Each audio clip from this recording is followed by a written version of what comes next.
grip. Hit her with the hammer time, too legit to quit. Keep bouncing, girl, keep bouncing. Keep bouncing, girl, keep bouncing. Keep bouncing, girl, keep bouncing. Keep bouncing, keep bouncing. Jump, jump, jump, jump, jump, jump. The Mac Daddy make it hard. Jump, jump, jump, jump, jump. The Mac Daddy make it hard. 88 bunny, 88 bunny. 88 bunny, 88 bunny. 88 bunny, 88 bunny. I make a bounce on those.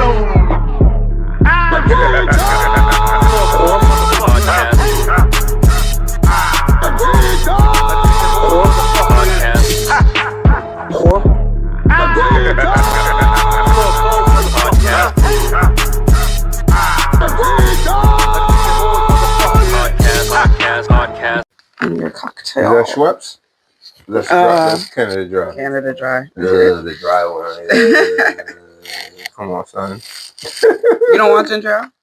Yeah, I do Schweppes if I do. Oh, so. I'm a Schweppes head. If I have to do... You like Schweppes more than Canada Dry? Hell fucking yeah, bro.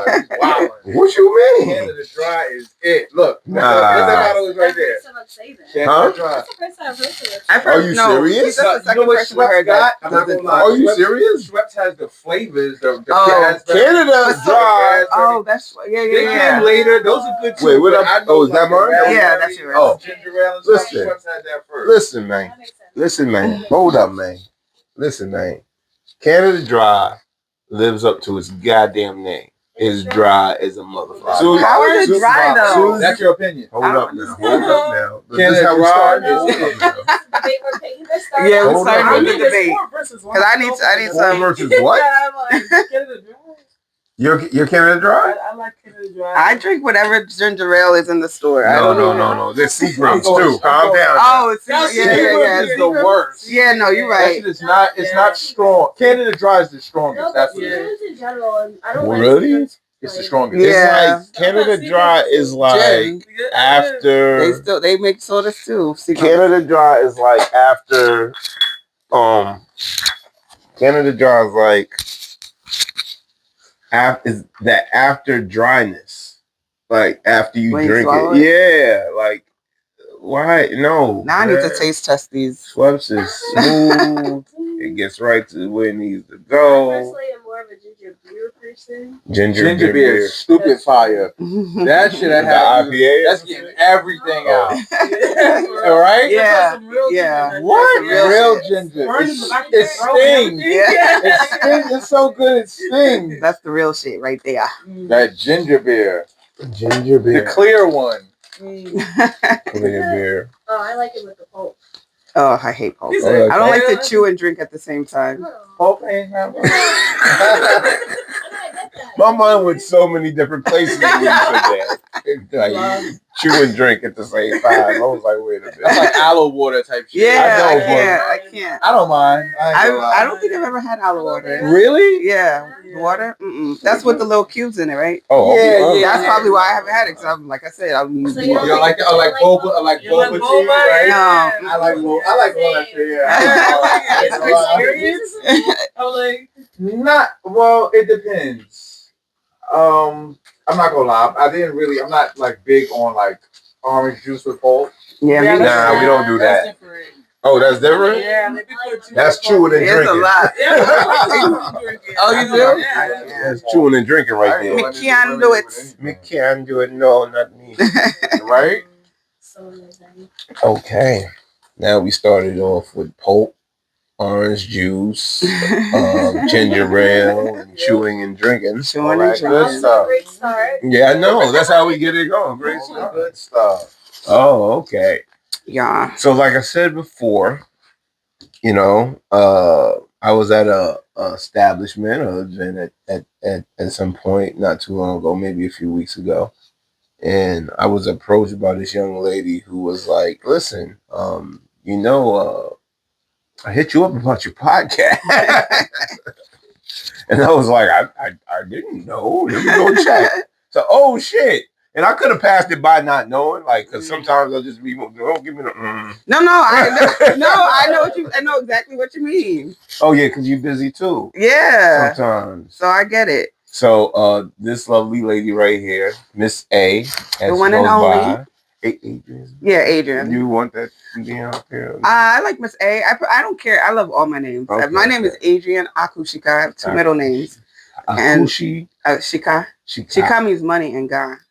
And Aku, I was born on a Friday, but there's another meaning behind Aku. Like with This my has family. had to be my third known African residents. We've had Day Parquet.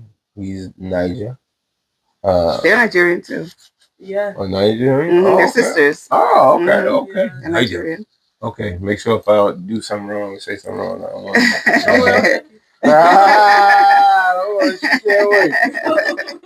Watch what you say. Waiting Say for what That's you what I'm mean. here for, son. What you mean, yo? Podcast weird. Why? How? Wow. What? When? All that good shit.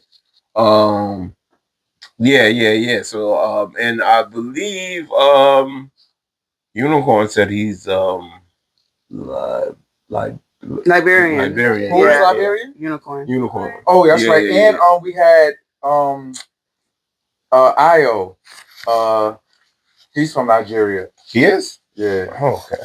So yeah, we're getting the international Jersey look. Bay. Yeah. Internationally known. Oh yeah, that's right.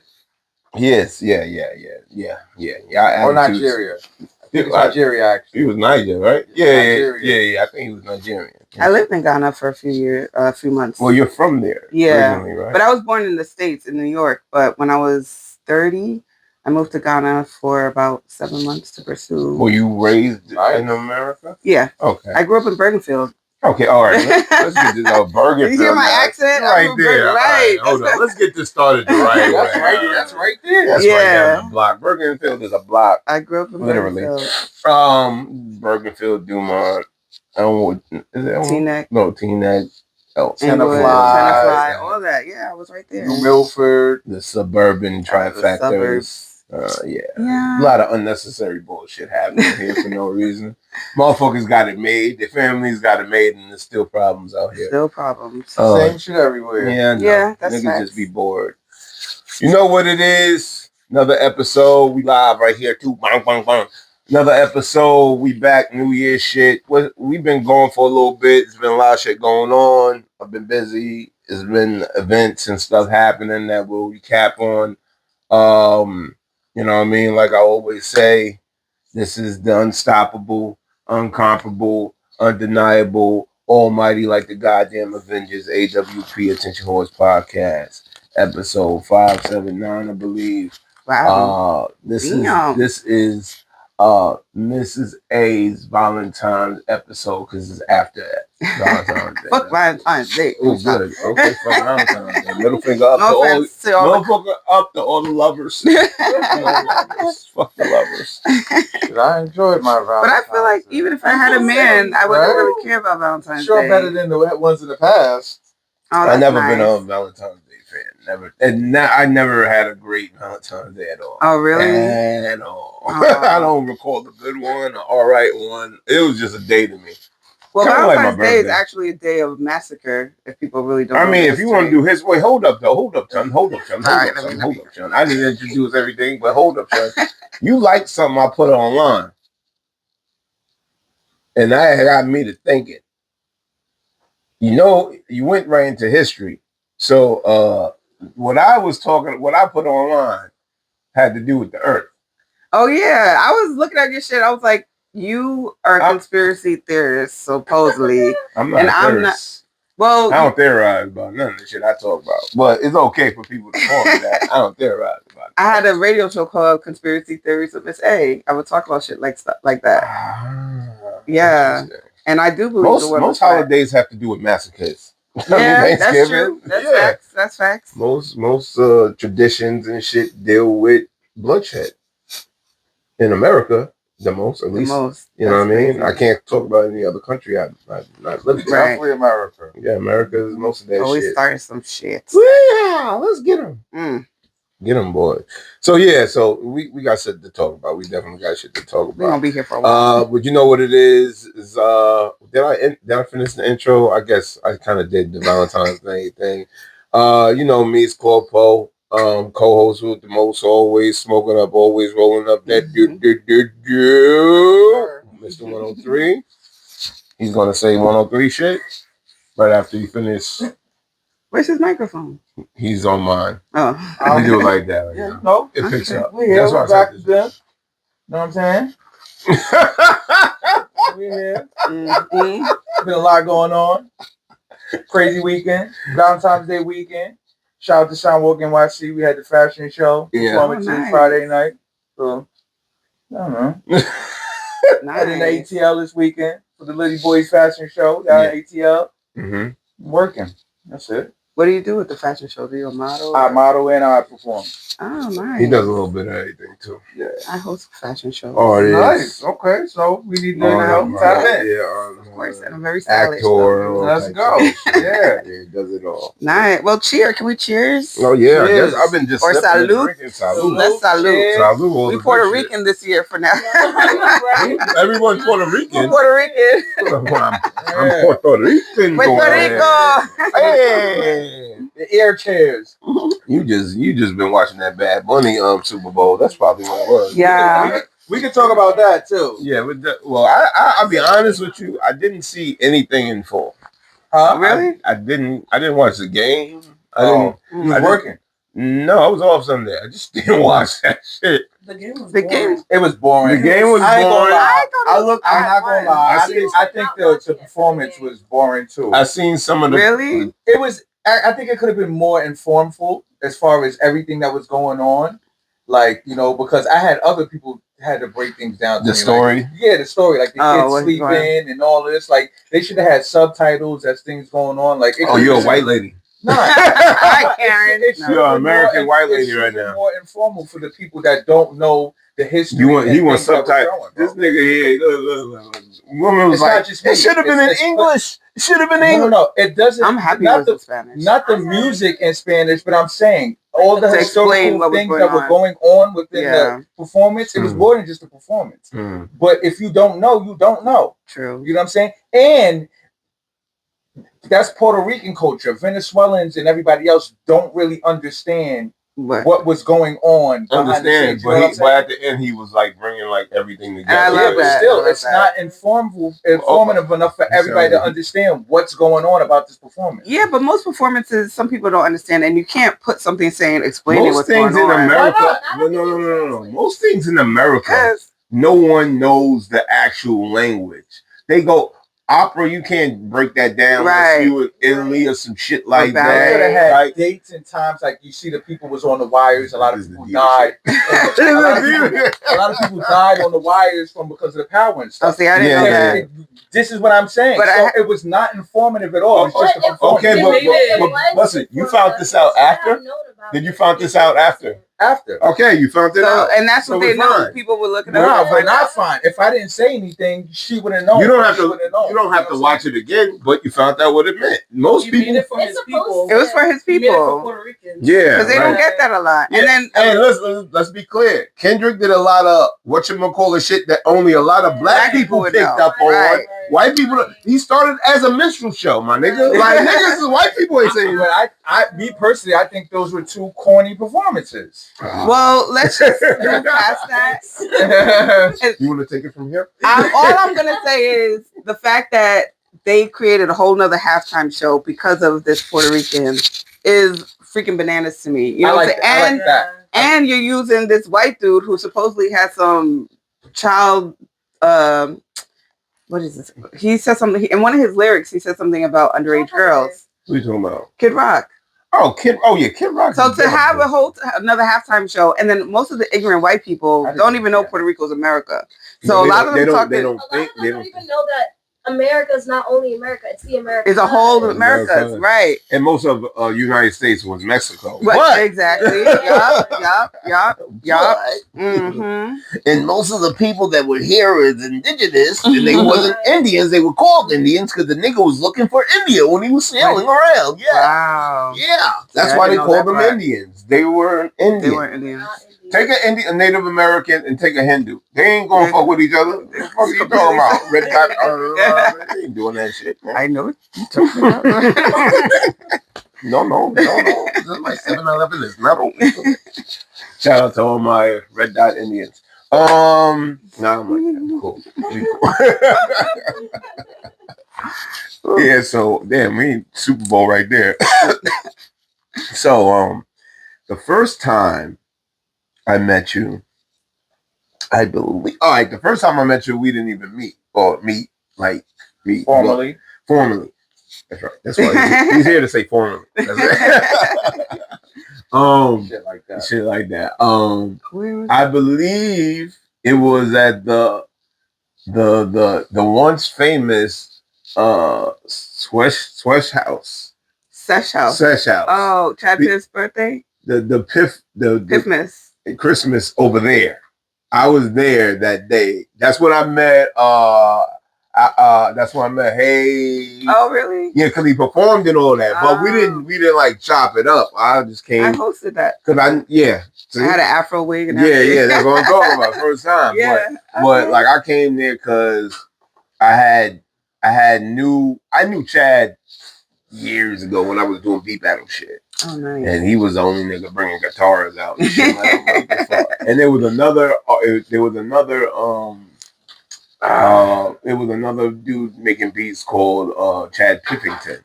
Oh, really? And I would get them mixed. It was a whole thing with that. Oh, so I knew Piff since long time ago. And I met Josh. I met Josh through you. May. How did we get him on the show? Because we had him on. We had the first episode. We had him on. Oh no, because we had him at the Yeah, but it was because I might have hit him on. No, it might have been through Octu because it was some artist thing. But I hit him up, and we had another episode. I seen that with all three of them. It was like no. It was the first episode wasn't even here. Oh, okay. The first episode I had him here. I had him come back. The first episode. It was at a studio with the dudes that ran the studio, and he came and he had some of his art pieces. Shout out to the Rap House. You know what I mean? And it also could have been through the brewery too, or whatever the case may be, Hackensack Brewery, because I was doing a lot of work with him. Shout out to the Rap House too. But I met him there. We did an episode there, and that's where I found out. Then later on, I found that him and Chad came cross paths. Oh, nice. And then it's like the dynamic duo with them niggas. And I was like, connected, right? Yeah, I was like, this makes sense. Mm-hmm. Like, but I didn't even think about it. I was like, oh, this makes sense and shit. And then after that, I love, like, I was just in the background doing my episodes, and they just gradually started this whole chain of event. Like, I started seeing them at mad events, and I'm like, they was outside all summer. Like, what the fuck is going on? Oh my god, they had an event right now. I bet you. Y'all niggas is not watching it. Y'all had an event right now. I just see Spaceman Hayes at an event on a cruise for Valentine's Day. Yeah, he performed on a cruise. Yeah, that shit look nice. I was like, it's cold as hell. I ain't going to no damn cruise. Nigga, y'all just did a Valentine's Day. Something like the day before, whatever. It was with Diamond, Moon Zaddy. She had it was like a content creator Valentine's Day. Anything that deals with content creation, art, music, modeling, fashion, all of y'all gonna be there. Yeah. Shout out to New York Fashion Week. Facts. Yep. Yeah, all gonna be there. So I hosted a New York Fashion Week fashion show for Moon Zaddy. Diamond. It was in Jersey City 2 years ago. So I met you at that first Piffington joint at the Sesh House. Informally in Piffmas. But I think when we first talked was at the album release? Yes. Chad's album release. Yeah. We did that, and that's when I started putting they everywhere. Like, this is just a thing. They party too much for me. Like, I used to be outside, but I'm always the one that leaves early. Okay. I always leave early. Yeah, he was like, it's time to go. Remember that unicorn? You done to be out? And be out, yeah. Listen, we tried to hang. 44. I ain't got time. Yeah, I'm 46 next week. Oh shit!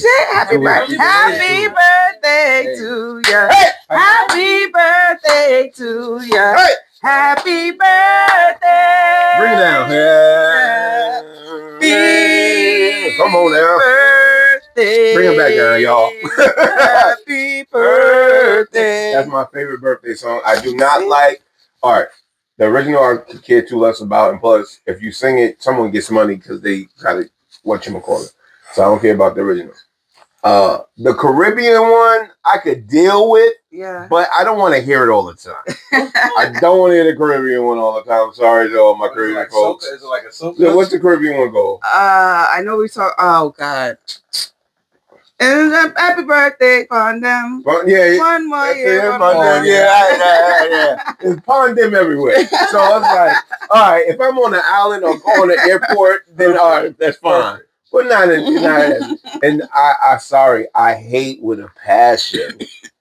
I call it the HBCU happy birthday.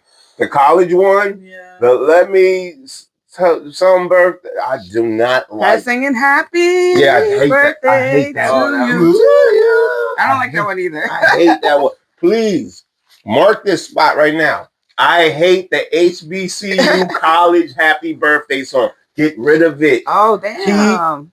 Keep Stevie Wonder, and that's all we need. Tell him why you mad, son. That's right, son. You heard, son?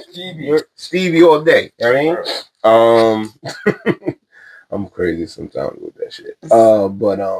Yeah, my birthday is like, what is it? What's today's date? The 15th, February 15th. Literally 10 days. It's 25th. 25th. Yeah, okay. 10 days. 46? Yeah. Wow. 4 6s, baby. Well, really 5, but 4. Yeah, I did the math.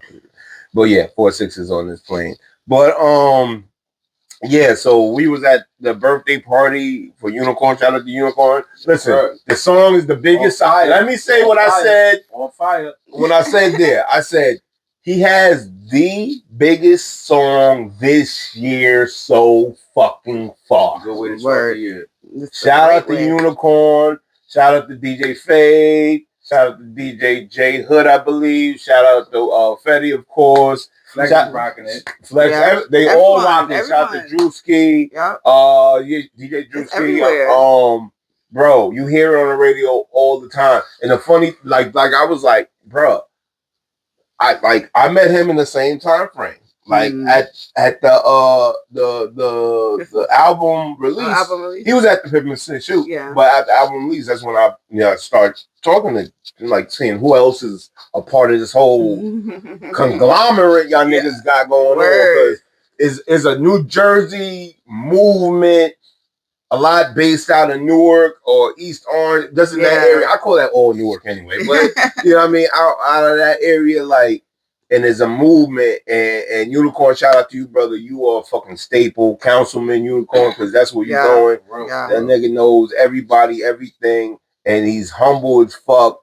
And y'all niggas need to catch up. And he got some more fire in the tuck, like I've heard the other records. And shout out to him, because he put me on. He told me, he was like, yo, if you listen, like, everything's Jersey Club. And I listened to the radio one day, and I was like, yo, every beat that niggas got records on, it's some Jersey Club shit, and they not from Jersey. Even the new Ice Spice shit. All of that shit. Everything Ice Spice is currently for a while. And then the Zeddy nigga, shout out to the baby, because he shouted out Jersey. He was like, he's like, Jersey niggas at that station. He's like, in the snow. Yeah, niggas is going to dance in the snow, nigga. Niggas is gonna dance in the snow and shit. So yeah, it was just that whole movement. But we were at his birthday party, and nigga, it was like 11 going on 12. Niggas still ain't get to the club. Talking about going to New York. I'm like, I'm leaving at 10. And this was the case. This was right after the storm. True. There's snow everywhere. You can't park, and it's already New York. So it's like, bruh. Y'all niggas y'all gonna be there till 4 or 5. I can't do that. My 46. There's gotta be a reason for me to do all that. And then I didn't know if I had to work the next day or not, but it was just a lot going on. Yeah, I definitely didn't go to the city. I had enough fun at the house anyway. Yeah, we always chill. I'm like, we could have just stayed there. Yeah, it was a lot going on. But shout out to everybody over there. Definitely. Shout out to the boys' night. Shout out to Hayes. Shout out to Chad. Shout out to Jaws. Shout out to Unicorn. Who else am I missing? Shout out to Cannon. Shout out to Cannon. who else we missing? Come on, son. You can't put me on the spot. Yeah, I'm drinking. You do everything. I'm getting old now too. No, seriously, I was just thinking about this. No, excuses. my memory has been. I could be talking. You're not smoking. I smoke. But you're not smoking now. I know not to, because I'll be stuttering on while I'm talking. Short-term memory. Yeah, I would be fucking up if I smoke right now. So I don't smoke or drink. Well, I drink when I do podcasts, but when I do karaoke, I don't drink or smoke. So you do podcasts. How long you been doing your podcast for? I've been doing my podcast for about 5 years, but I've been doing radio for 20 years. Okay, so I started my podcast at the end of 2020. I started in 2018. 2018. Yeah. Okay. Right. So you stopped a little early, like 2023 or some shit. Exactly. Well, yeah, I think 2024. This just seems like it will fucking. It's nice, right? Creep up on me because it's not strong. It's not like. That's what I'm talking about. It's good, and it's not cheap either. It's not like cheap liquor. This is good stuff. Okay. They ain't paying me, so I'm not telling the name. All right, then fuck them. It's a grapefruit hibiscus. no, Bisquick ain't giving money neither. Right, fuck that. So you've been doing that for 5. So you was doing radio prior to that. Yeah, I was on Streets 96. You ever heard of Streets 96? Streets 96. With Race and Anton Quad. They were the owners of it. Where was it at? It was in Newark. We started in Bloomfield. We had a studio in Bloomfield, and this was like on the radio. On the airwaves and online. It was internet what radio. was the dial? Streets96.com. Or 96.1. So it was mostly online then. A lot of people. Yeah, because we would be on the radio too, but we were like pirating. You know what I'm saying? So they were sometimes they turn it off. Digital. This is the truth. This is like 2005. Yeah. This is early. That's what I'm saying. Early 2000. Yeah. So this is when niggas is trying to start that shit, but they're not 100% because it's a lot of online radio. Yeah, but it's not catching like. But we had a good show though, and I was a co-host to Do It All. You know Do It All from Lords of Underground? Yes. Hold on now. Yes, I do know Do It All. You know Miss A. Councilman Kelly. I know him, and I know his trusty cousin Kai. Shout out to Kai. I met Do It All and Kai through my brother Murdoch. Shout out to Murdoch. Years ago, he had what was that shit? VH1 Save the Music. Oh, I remember that event, and he got cool. Doc was there, right? Yeah, Doc was. Because shout out to him and Rich Valdez because they whatchamacallit that orchestrate them. Yeah, and then you was at one of them joints. I remember you performed with Doc, and I was there, and that's the first time I met Do It All. I met Tretch. We got a picture, and I'm dressed up looking like Biggie and shit with the fucking. Whatchamacallit shirt and all types of not Coogee, unicorn would have had that. I don't have the Coogee, but I had a sweater, like, you know what I mean? But I met him there the first time, and then later on we were going to 211 Studios, and RIP to Super Airs, because he used to run that, and Do It All would be there. So I got a couple pictures with, you know what I mean, Councilman Kelly. But shout out to him. I met him when I was interning at Power 105. You do to come here too, brother. You know what I mean? I interviewed him on my podcast, actually. I'll send you the link. All right. I interviewed him on my podcast. And on my podcast, I have a theme song. And I would but I would prefer everyone to dance to my theme song. And so he was, dancing to my song and shit. Okay. I do very well at Okay, so is that like the whole what's my girl that has the thing where you have to dance down the line where everybody? Oh, no. Kind of, sort of. Like, I would dance with them, but some people that couldn't dance, I would incorporate part of the interview in the clip of them, like, with the theme song. Okay. If they couldn't really dance. But I used to be so proud of my intros, editing it. Because my first season of podcast was just audio. Then I started putting on YouTube, so I would edit the videos and do all that shit myself. That's when you start liking editing, when you have to do it. When I have to. When you have to do it, you appreciate it more. But when you don't, you're like, fuck that shit. I ain't doing all that. Yo, that's why I stopped, though, honestly. Because after 2 seasons of editing, like, I was so tired. I understand. I had did a whole season. To make it the way you want it to. Like, that's I'm like, my mental is like, yo, it has to be this way. And I was, I did a whole season before I even put out the first episode. I recorded, I interviewed everyone, but I was I'm such a procrastinator. It was the week before the episode comes out, or the week of the episode coming out is when I would edit it. Mm-hmm. And it's like I had all this shit for like months now, and I'm just editing it when it's supposed to come out. When it's supposed to come out. So that shit was driving me crazy. So you started out in radio around 2005.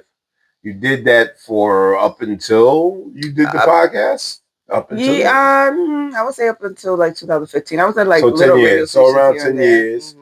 Okay. I was on the African station, the Caribbean station. Oh, shit. Were you doing the patois of language or something? Were you No, switching it up? that was the DJ. I had a DJ that was, Doing that? Caribbean, so they would be the ones. Okay, they do co-hosting. it. Okay. Yeah.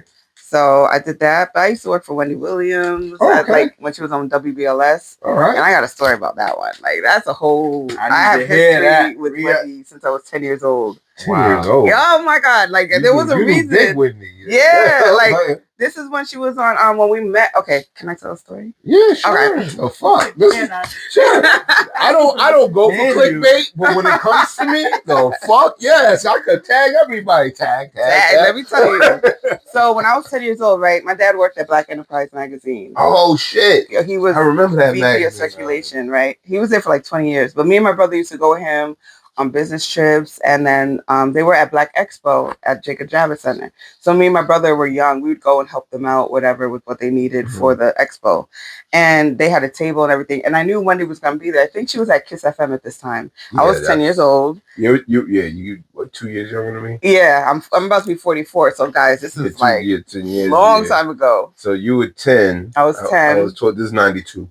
Oh, yep, the 92. Yep. Go ahead. Go ahead. So you were 80s baby. Math is easy. Go ahead, go. So she was going to be broadcasting live from the Jacob Javits Center during Black Expo. So I knew this, and I had a project for 5th grade to interview somebody you admired or whatever. So I was like, I want to interview Wendy, you know? So I had my little speech ready. She's on the stage broadcasting, but she was on a break. So that's when I was like, I was anxious. I was like, I'm about to talk to Wendy Williams and blah, blah, blah. Uh-oh. And so I went up to the stage and asked her and like introduced myself. But she had a bodyguard there. So I'm like talking through him to her, whatever, because she's far away. And I said, I want to. Future husband. Go ahead. I don't think I was playing. Oh. So it's all right. So I told her I wanted to interview her for a project. She was like, well, we could do a phone interview if here's a phone number.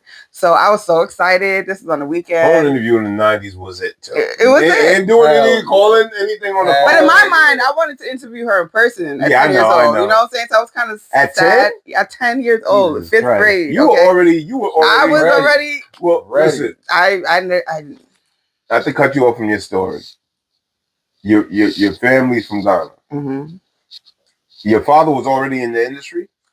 Yeah. So I guess pushing you in that thing would kind of work, I guess. You would think that my dad never cared about my radio career and stuff. He wanted you to do schooling, like education, because that's most I was African. bad at school. I was terrible. Like math was my worst subject. You're supposed to be an engineer, mathematician. My dad used to hate doing homework with me. I remember one time he had a belt on the table when it came to math. Oh, yeah, because I was so big bad. thick belt. I was like, I hated that school. I hated school. I was not a school person. I was I had orchestra, sports, choir. You were right. I was a creator, but they were not seeing that. You know what I'm saying? All right, is everybody good? No, Yeah. Okay. That's how it is with African parents in general. Yeah, they expect the most. Yeah. Y'all have to be perfect. And it's what they want, not what you want. Lawyers, a career that's solidified. the best. You know what I mean? Solidified career. It's not just y'all. Indians do it too. And I was gonna say Yeah. a lot of And foreign countries, Asians do a lot it of foreign countries, they're like that. Yeah. They're not here to play America's games. just the lazy niggas. I'm sorry. It's true. And That's when what I I'm say saying, they know niggas, that. I mean everyone, Everybody. not just black folk. I mean white folk too. White folk is lazier than niggas. Is. Yeah, you know, they're more on child support than we are. Yeah, that's why they think they know everything and they can't. Listen, learn fucking Spanish if you want to watch the Super Bowl. Word. Yeah, learn it. They be like, I don't understand it. I need it. No, you don't. So many of the words are so similar to English. Like, If you're Italian, you shouldn't have a problem. Yeah, Italian, Spanish, and Portuguese kind of sort of. French, you shouldn't have a problem. You know what I mean? This nigga blowing up. All right, so back to Wendy. Yeah, Wendy, I'm sorry. Wendy part 2. Let's go. I need those hits. Go ahead, Wendy. All right, so she gave me a number to call or whatever. So I had to wait till the weekday. I was so excited. I called. It was a water company. So she gave me the wrong number at 10 years old. Yeah. Now, it could have been she curved a 10 years old, 10-year-old girl from Ghana? Wendy. So it could have been written wrong or whatever, but I know I was crushed. But I ended up interviewing Earl Graves, who's the owner of Black Enterprise. Okay. So I still leveled up, whatever. Right. So you're going to interview the water company. Yo, I would have been like, I would have hit the water company like, you know, Wendy's giving out your information. That's like I would know at 10 years old. Wendy's water. Wendy's water. So fast forward to college, I went to William Patterson. Oh, shout out! I used to have a girl. Well, she was when she went there. It was over. But oh shit! I'm bringing back memories. Yeah, I went there a couple times this year. Never was a great time. But go ahead. So I went to William Patterson, but I was older, up the mountain, and I joined the radio station there. Well, actually, I went to Norfolk State first in Virginia for 1 year. Okay, but I was cutting up because I was loose. Like my parents never let me out when I was at home. So when I went to Norfolk, I was not going to class. I was like popping over there. Nice. Yeah, yo, that's when I started smoking. I started drinking. Like I was not going to class. Like I would go to walk to class and I see my friends walking somewhere else. I'm like, where are we going right now? Like, I did that with community college. High school. I get to Bergen Community College late. Like, oh, I can't go to class because I'm late. All right, what's poppin'? Well, fuck it. High school, I couldn't do that. I was scared of my parents. I never cut school. I never did none of that. But high school was a little bit more. You passed high school. Did you pass just barely the way you said? Or? Well, I actually. All right. So my first year in Norfolk State, I fucked up. My dad was like, "You're not going back." I went to community college, Raritan Valley, and then I got my associates. Then I went to William Patterson. So I was at William Patterson for 3 years. Now, mind you, I'm 23 at William Patterson as a senior. So, you know, that's like old because people graduate around 2021 or whatever. Yeah, so I was living on campus too at the time, but I was never on campus because I felt too old. So I would go other places. But Wait, you felt too old? Because you was 23? Yeah, because most of my housemates were like 19 17 and 18. Yeah. 17 and shit, but still. Yeah, that was just, I felt old there. Being old in college is like approaching 30 and doing it, I think. I felt like I was 30 at 23. See, the crazy shit is now it don't matter. Y'all different. Right. That's the crazy shit. I go right now and don't give a fuck. Yeah. I'm loving being in my 40s, actually. I love it. So 40s is I don't give a fuck era. I love it. Definitely is. Yeah, I love it. Go ahead. So Wendy curved you for the water. Yes. And then you went to William Patterson. Yes. And so I joined the radio station. You went to Virginia where you got, I mean, you was like, oh shit, a whole new world. A whole new world. Go ahead, Ariel. Go ahead, Ariel. Let's go. This is gonna come down on that singing that shit. Oh shit. Disney. No, stop. So okay. So Wendy Williams, there was a radio and community college event convention in the city, and Wendy was going to be speaking there. So I just get to the station new, and they were like, we're going to this convention, and I was just like, oh shit, okay, so here's my second chance or whatever. After the curve. Now mind you, I haven't met nobody on the station. I was only there for a week, but I wore the shirt and everything, and I got there a little late, but I knew Wendy was speaking, so luckily I found a seat like in the front row. What did the shirt say? It was just William Patterson Radio University. Just a radio station shirt. So that's how the people that were at the station already This is in what, 2000? This was 2006? 4? No. Yes. Around 2000 because I graduated around 2023. 2023? Yeah, so this had to be like, 2000. I know. You know what I mean. 2003. I'm dyslexic. I put all the numbers everywhere. No, actually, it had to be. Oh, fuck. When was it? It was in the early 2000s. Yes, early 2000s. Cut to the next. Right. So now she's at BLS, and Skeletor is a producer. So when she finished speaking, she was like, does anyone have anything to say? So I stood up and I was like, yeah, when I was 10 years old, you played me out. If you feel bad for me, here's my resume. Are you fucking kidding me? Hold up. I love that. That's a Leo. Now, mind you, I practiced a whole speech, but when I got there, I was nervous and I was like this, and that was all I could say. Wait. That was all you needed to say. Wait. Wait. Let me get this What did straight. she say? Wait. Who were you working for at this time? I was in college. You was just in school. Oh, and she came to the. She was a speaker at the convention. So you had rehearsed the rebuttal for the curve. You rehearsed this, and you stood up and said, "When I was 10 years old." Oh, I was like, you played me out. I specifically said you played me out. And you are from my era. Niggas really saying you play. You're gonna try to play me out. You're try to play me out. I stuck up for myself, and then I ended up interning for her at the station. So she appreciated that. She appreciated it. What was her rebuttal? She was like, "Oh, wow, well, Skeletor, take your resume, and we'll give you a call." That was it. And she was like, "I like that one." Like, here we go again. She stood up.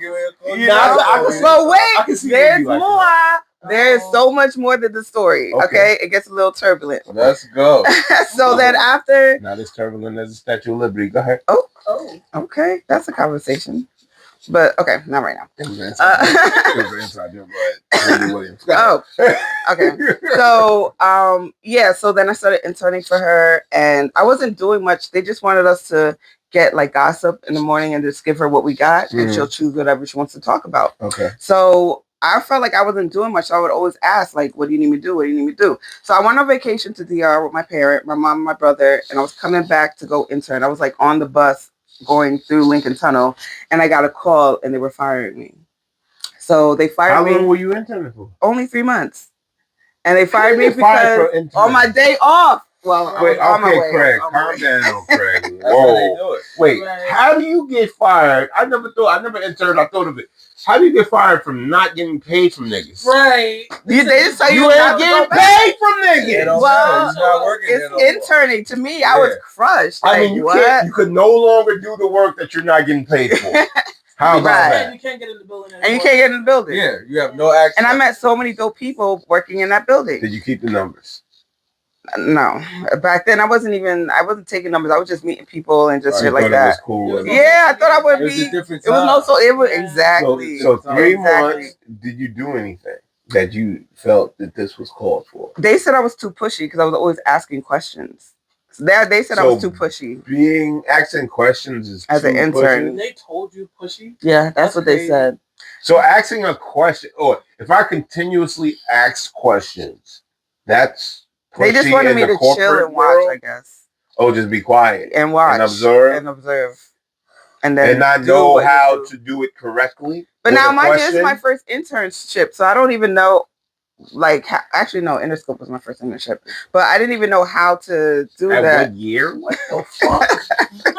I come here and just say regular shit. I'm like, I'm a nigga in the basement. You understand?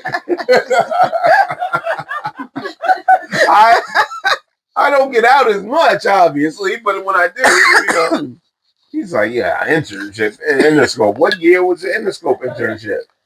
Before Wendy Williams. 2000. Early, not 2000. 99? No, I graduated high school in 2000, so it had to be like 2004. Yeah, because I graduated in 98. It had to be like 2004, 2005, or something like that. Or I don't know. It's this between is 2004 2007. This is M50. Who else is on that bitch at that time? 04, 05. On where? In Interscope. Oh, Interscope. The music. I was in the radio department. Radio promotions. Yeah. I was in when Keisha Cole came out. I did her party. Like, I was one of the people who put her album listening party out and shit like that. Okay. So that was back in the day. Yeah, I got history. Was you traveling like to LA? No, I never traveled. Just straight New York. Just New York. You was the East Coast. So when they came out here. But the guy who I was interning with, Jeremy, he works with 50. Like, he's been traveling with 50, touring around to this day. And he was an intern. Yeah, Jeremy Bettis. He was an intern with me. Oh, no issue. I'm trying to get to the I'm trying to get to the 50 corporation. Word. You know what I mean? So so I was fired. And then fast forward to a year later, I was working at Bed Bath & Beyond in Wayne, still going to school. And she lives in that area. So she was walking in the store while I was going across. Third time you could call the bitch out? Time. And when I mean bitch, I mean universal. Yeah. So she was like, I was like, do you remember me? I interned. She's like, yeah. And I'm in my mind, I'm like, no, she don't. But so she like walk with me. So I'm walking with her while she's shopping, whatever. She's like, how do you feel about babysitting?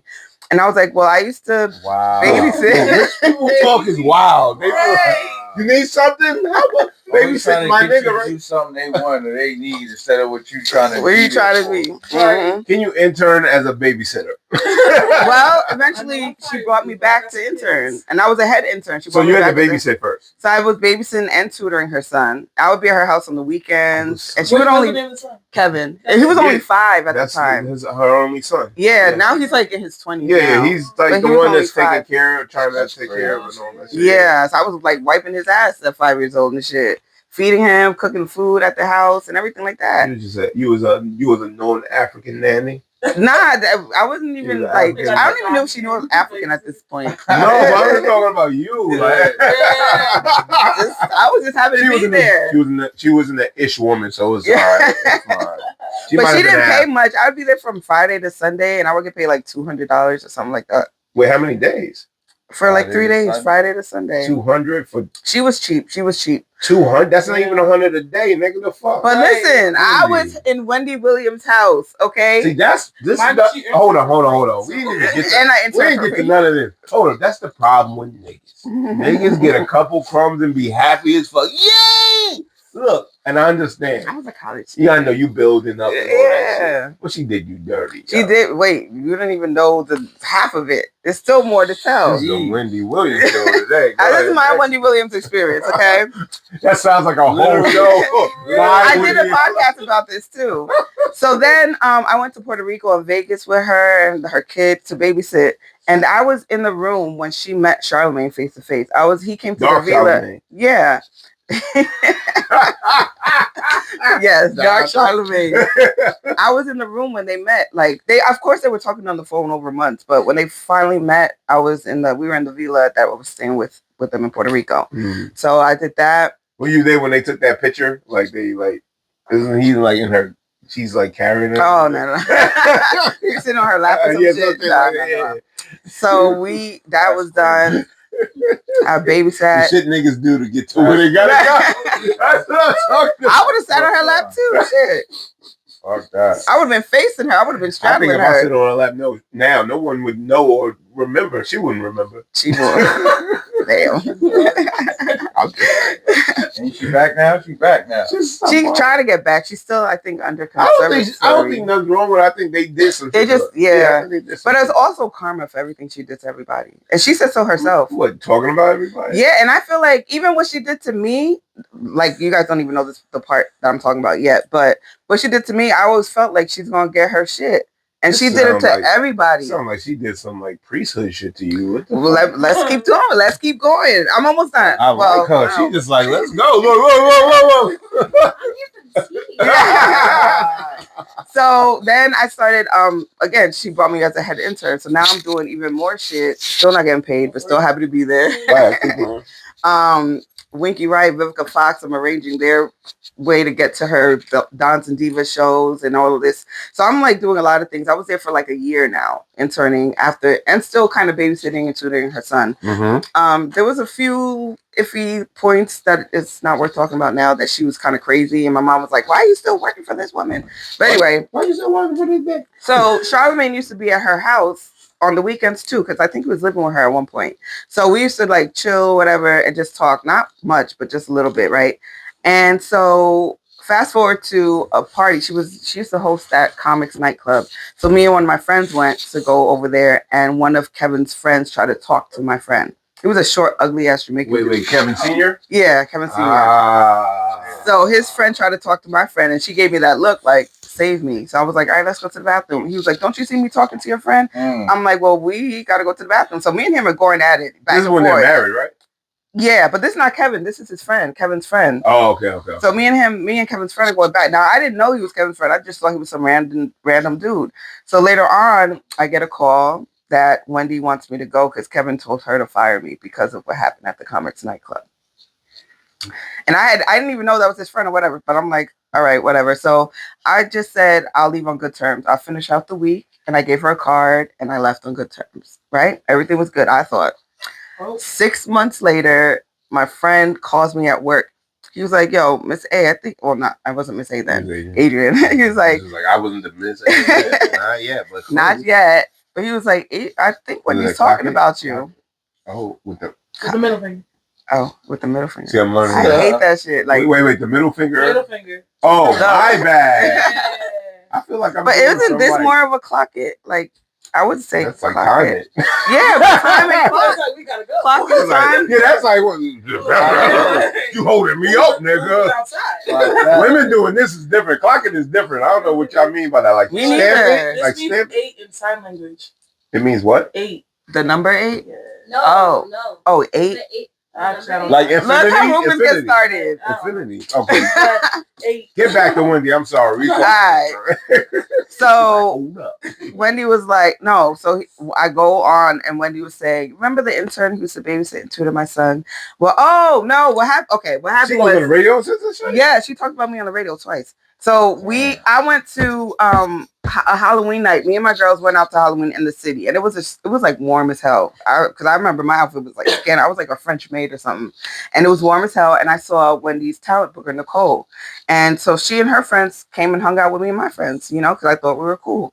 So the next day, Wendy's talking on the air on my MySpace page, looking on my MySpace, like, look at her. She looks a hot mess with her outfit she's sending that out to people to do that? No, Did she tell people your MySpace page? Did she tell them? She didn't tell them the MySpace. She never said my name, but she said that intern from Jersey who's the intern and tutor my son. It sounds right. So people I know knew who she was talking about. Yeah. So because someone called me. And so she was saying that I looked a hot mess, and why would I go out the city? Look, she never mentioned it was a Halloween costume. And she was like, I can have her blackballed from radio and blacklisted and all this shit. And I was like, what the fuck did I do? I was depressed for like a long time. This for this is shit. This is Wendy and WBLS. This is WB. Was she on Hot 90s? She was on Hot 97. When I met her, I think until Puffy got off that. Yeah. You knew she was on Kiss FM, Hot 97, and WBLS. But she, she was saying all this shit to me, and then I hit up Charlamagne on MySpace. I was like, "Yo, tell Wendy to keep my name out her mouth, or else I'll sue her." And I'm in my 20s. I don't know how. You just talking shit. I'm talking shit. I was mad, like back. But I was so hurt because I'm like, I'm trying to get into radio, and you say you have me blacklisted. Like Wendy Williams is blacklisting me for what? Well, she got blacklisted. Go ahead. Right. So. Whichever finger works. Whichever one. That's the universal clock. Universal clock. Wow. So then, like maybe 6 months later, my friend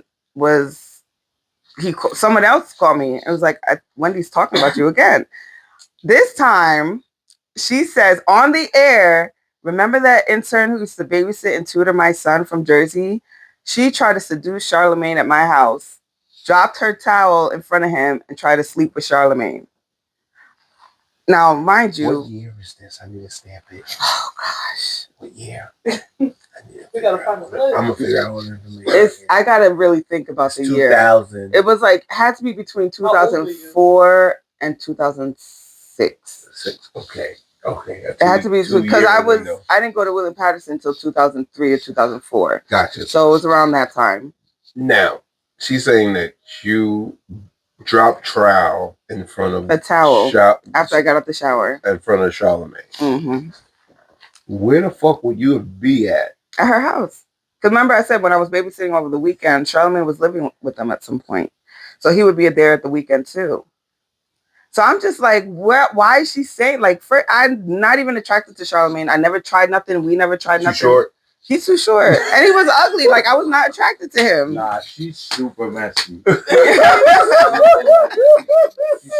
And mind you, I'm a 23-year-old intern. Like, why? 23. You're 23. That's prime rib years. You know how that goes. Now I love to talk about it, but I was hurt for a long time. Like, I would cry about this shit. She wasn't 23. You were. Remember that. Yeah. Remember that. But I feel like she saw something in me that I didn't see myself. Like, she could see that probably I had talent. Because Trev Hollywood, which was a producer at that time, he did my first air check radio. Can I ask you a question? Mm-hmm. In that time frame, were you comfortable being you at that time, or were you being the person you thought everybody wanted you to be to make it?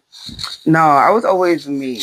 You was always you. I was always me, but I had doubts. I wasn't as confident. Okay, the confidence was low. It was kind of low. But you low. were still just you. And I was just me, just like that. Yo, that year was crazy. I started interning for her, then Power 105, but I had to sign an NDA because I was working for Wendy and Power 105. After I was working for Interscope, all this shit happened within like Power 1 or 2 years. 105 came out with year. That, and this is when they really first came out, started, like 2005, I think, or 2006. Yeah, because it was before Charlamagne got on. Yeah, way before. This is when they was doing all the old school. Yes. And that was their selling point. Their selling point was like, we ain't high 97.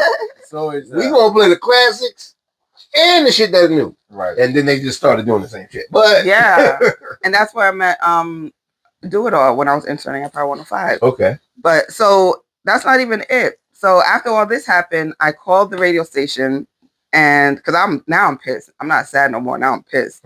And I called the station. I know she's on the air, so it'll take some time, like 30 minutes. I was on hold. She was like, what is this about? I don't have time. I'm like, yeah, but why are you talking about me? She's like, no one's talking about you. You're being paranoid and blah, blah, blah. I didn't even say your name. I was like, instead of worrying about me. The fact that she said, I didn't even say your name, mean you talked about me. You just didn't say my name. My television. Paranoid shit. You gaslighting, like, fuck out of here. Right. I was like, instead of worrying about me, you need to worry about your cheating ass husband. And I hung up the phone. And this is 2004, 2006. Wow. Yeah, between then. And I hung up on her, right? So now fast forward to like a year or two later. Now Charlamagne's rolling heavy with them and everything like that. And me and my friends were in a club. I think it was a Wendy event, but it was my friend's birthday. So we we took a limo to the club. Can I get some more? I'm sorry. Don't be sorry. It's for everybody. All right. Then fuck that. You know what I mean? Some crushed grapes is never wrong. Crushed grapes, girl. Well, in this case, it would be but continue to start. The limo to the club. Yeah.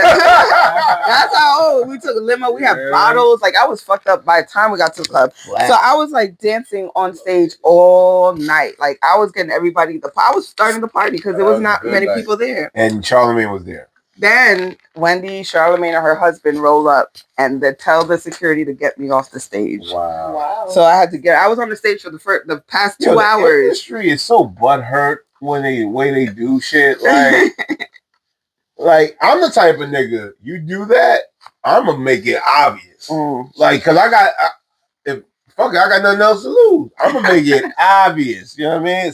But I think back then too, we didn't have all this. Yeah. We weren't able to, because now we live in a world where everybody got an opinion, and I honestly want to kind of go back where no one had an opinion. Before social media, it was set up a different way where you couldn't really. You had to play the game.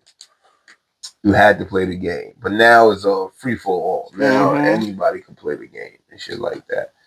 But goddamn, you got some Wendy stories. That was my story with Wendy Williams. So so they just told you to get off. So Charlamagne, he just was quiet about it. He said he acted like he didn't know nothing because I actually talked to him about it too. I'm like, yo, why did she say that? He was like, Wendy is full of this and that and blah, blah, blah. But I'm like, but why me? Why me? Black Effect, Negro. I went to the first Black Effect Expo in Atlanta. You went to the Grammys too? We went to the Grammy weekend, but we didn't go to the actual Grammy. We went to all the events. Chad I went with them. That's where I met them. Yeah. I met all these dope people because of Chad.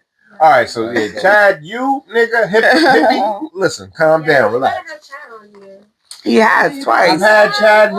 Chad's been on here like maybe 3 times. The last episode with Chad is hilarious because he was super drunk. That sounds like Chad. He was and I never seen him drunk because he smoked. So I've never seen him drunk. And now he don't smoke as much now. But y'all need to get him off the drinking train back onto smoking train. Well, as a drinker myself, it would be pretty difficult. No, listen, I'd be encouraging him. What happened? One more. I will also take a refill. Oh yeah, you. Can you get a refill? Oh, okay. For your troubles, girl. For your troubles, yeah. I think I need a refill too. Okay, we refilling. Tell me, that's good.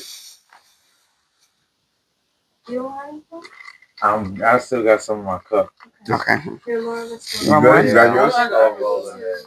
Okay. I got a slow roll out. Yeah, so Chad, I think, bro, you need to just I know you. He gets excited when the cups come out, but yeah, man. He came here and that's when I had Cannon, I had Jaws, and Hayes. I got all them.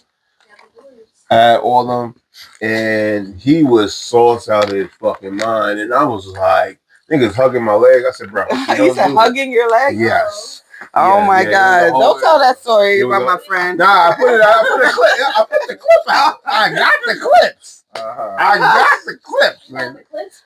But how is he hugging your leg? I was sitting up. I was sitting on here. My leg was there, so he's sitting here. So it's like, I was like, bro, what are you doing? He's like, oh, we all hug. I said, nigga, what the fuck you doing? But I know Chad. I know he's a good soul. He doesn't mean nothing by it. Yeah. You know what I mean?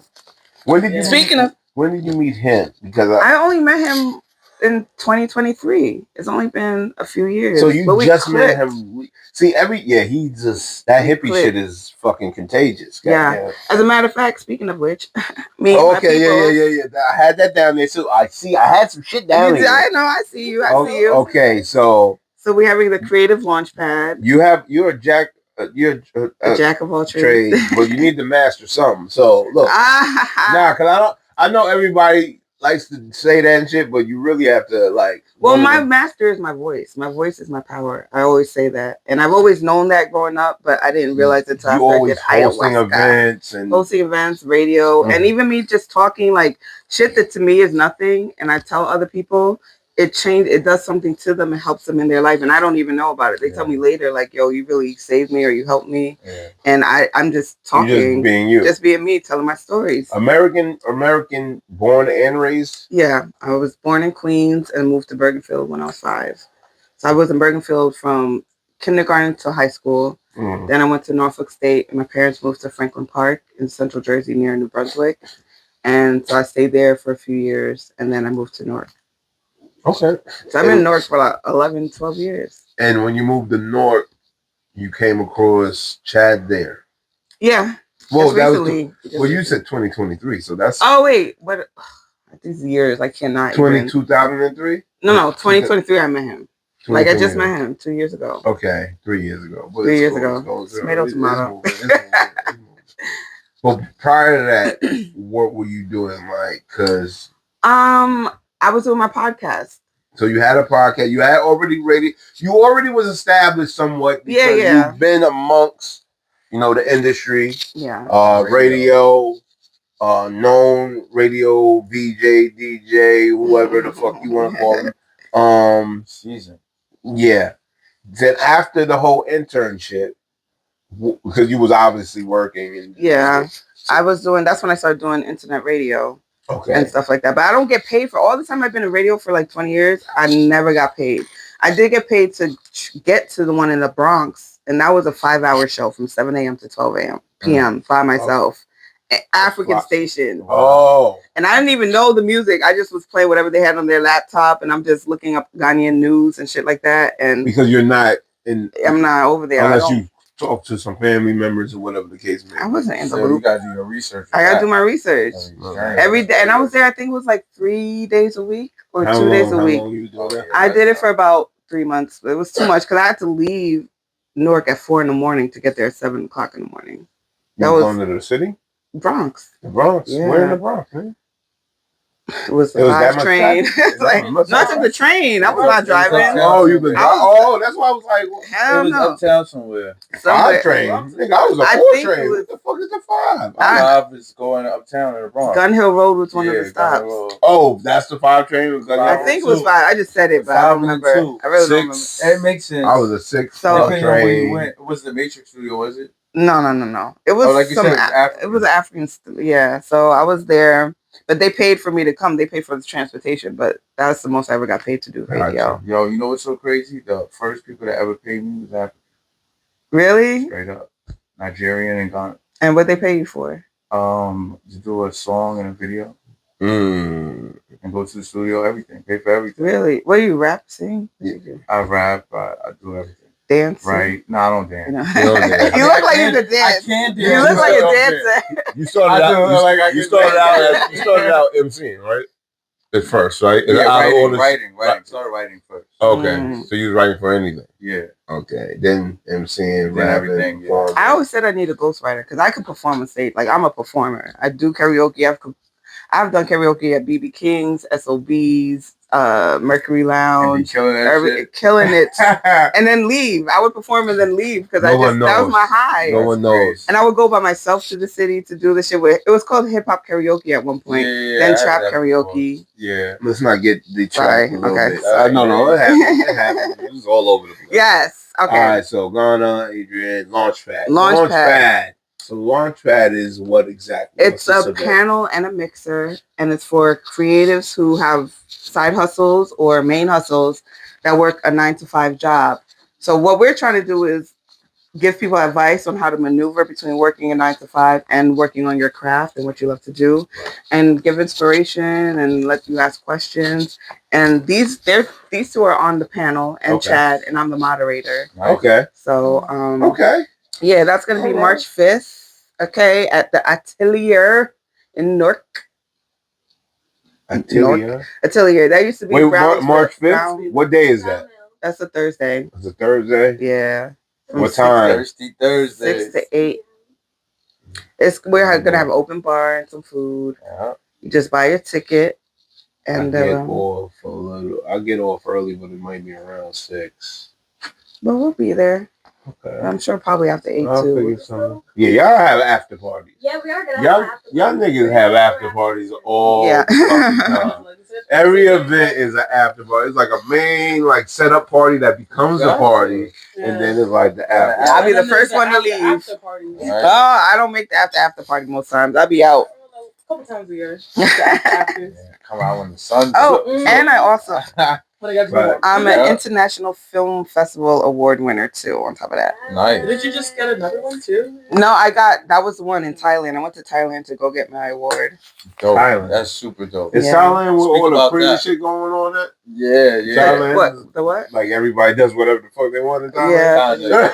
Like really wild. That's my second time. Sodom and Gomorrah type flow. Yeah, I went to Thailand solo in 2019, and I was like, I'm not going back unless it's free. And this happened. It turned out the way it got. All right, I'm sorry. I know I keep just going off, but I last year I won. Wendy Williams. My family owns a sign company, Fast Signs Newark, downtown Newark, but they moved to Ghana, so I'm running the Fast Signs store. Gotcha. So I found out last year I won a sales award for selling like $400,724,000 in 1 year. In 5 cents. Right.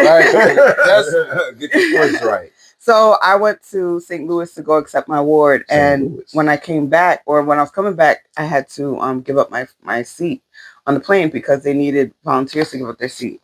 So they started off with $800 they're giving off, and then eventually went up to $1,500 and first class going home. So I'm like, and it was only like 3-hour wait. So I'm like, fuck it.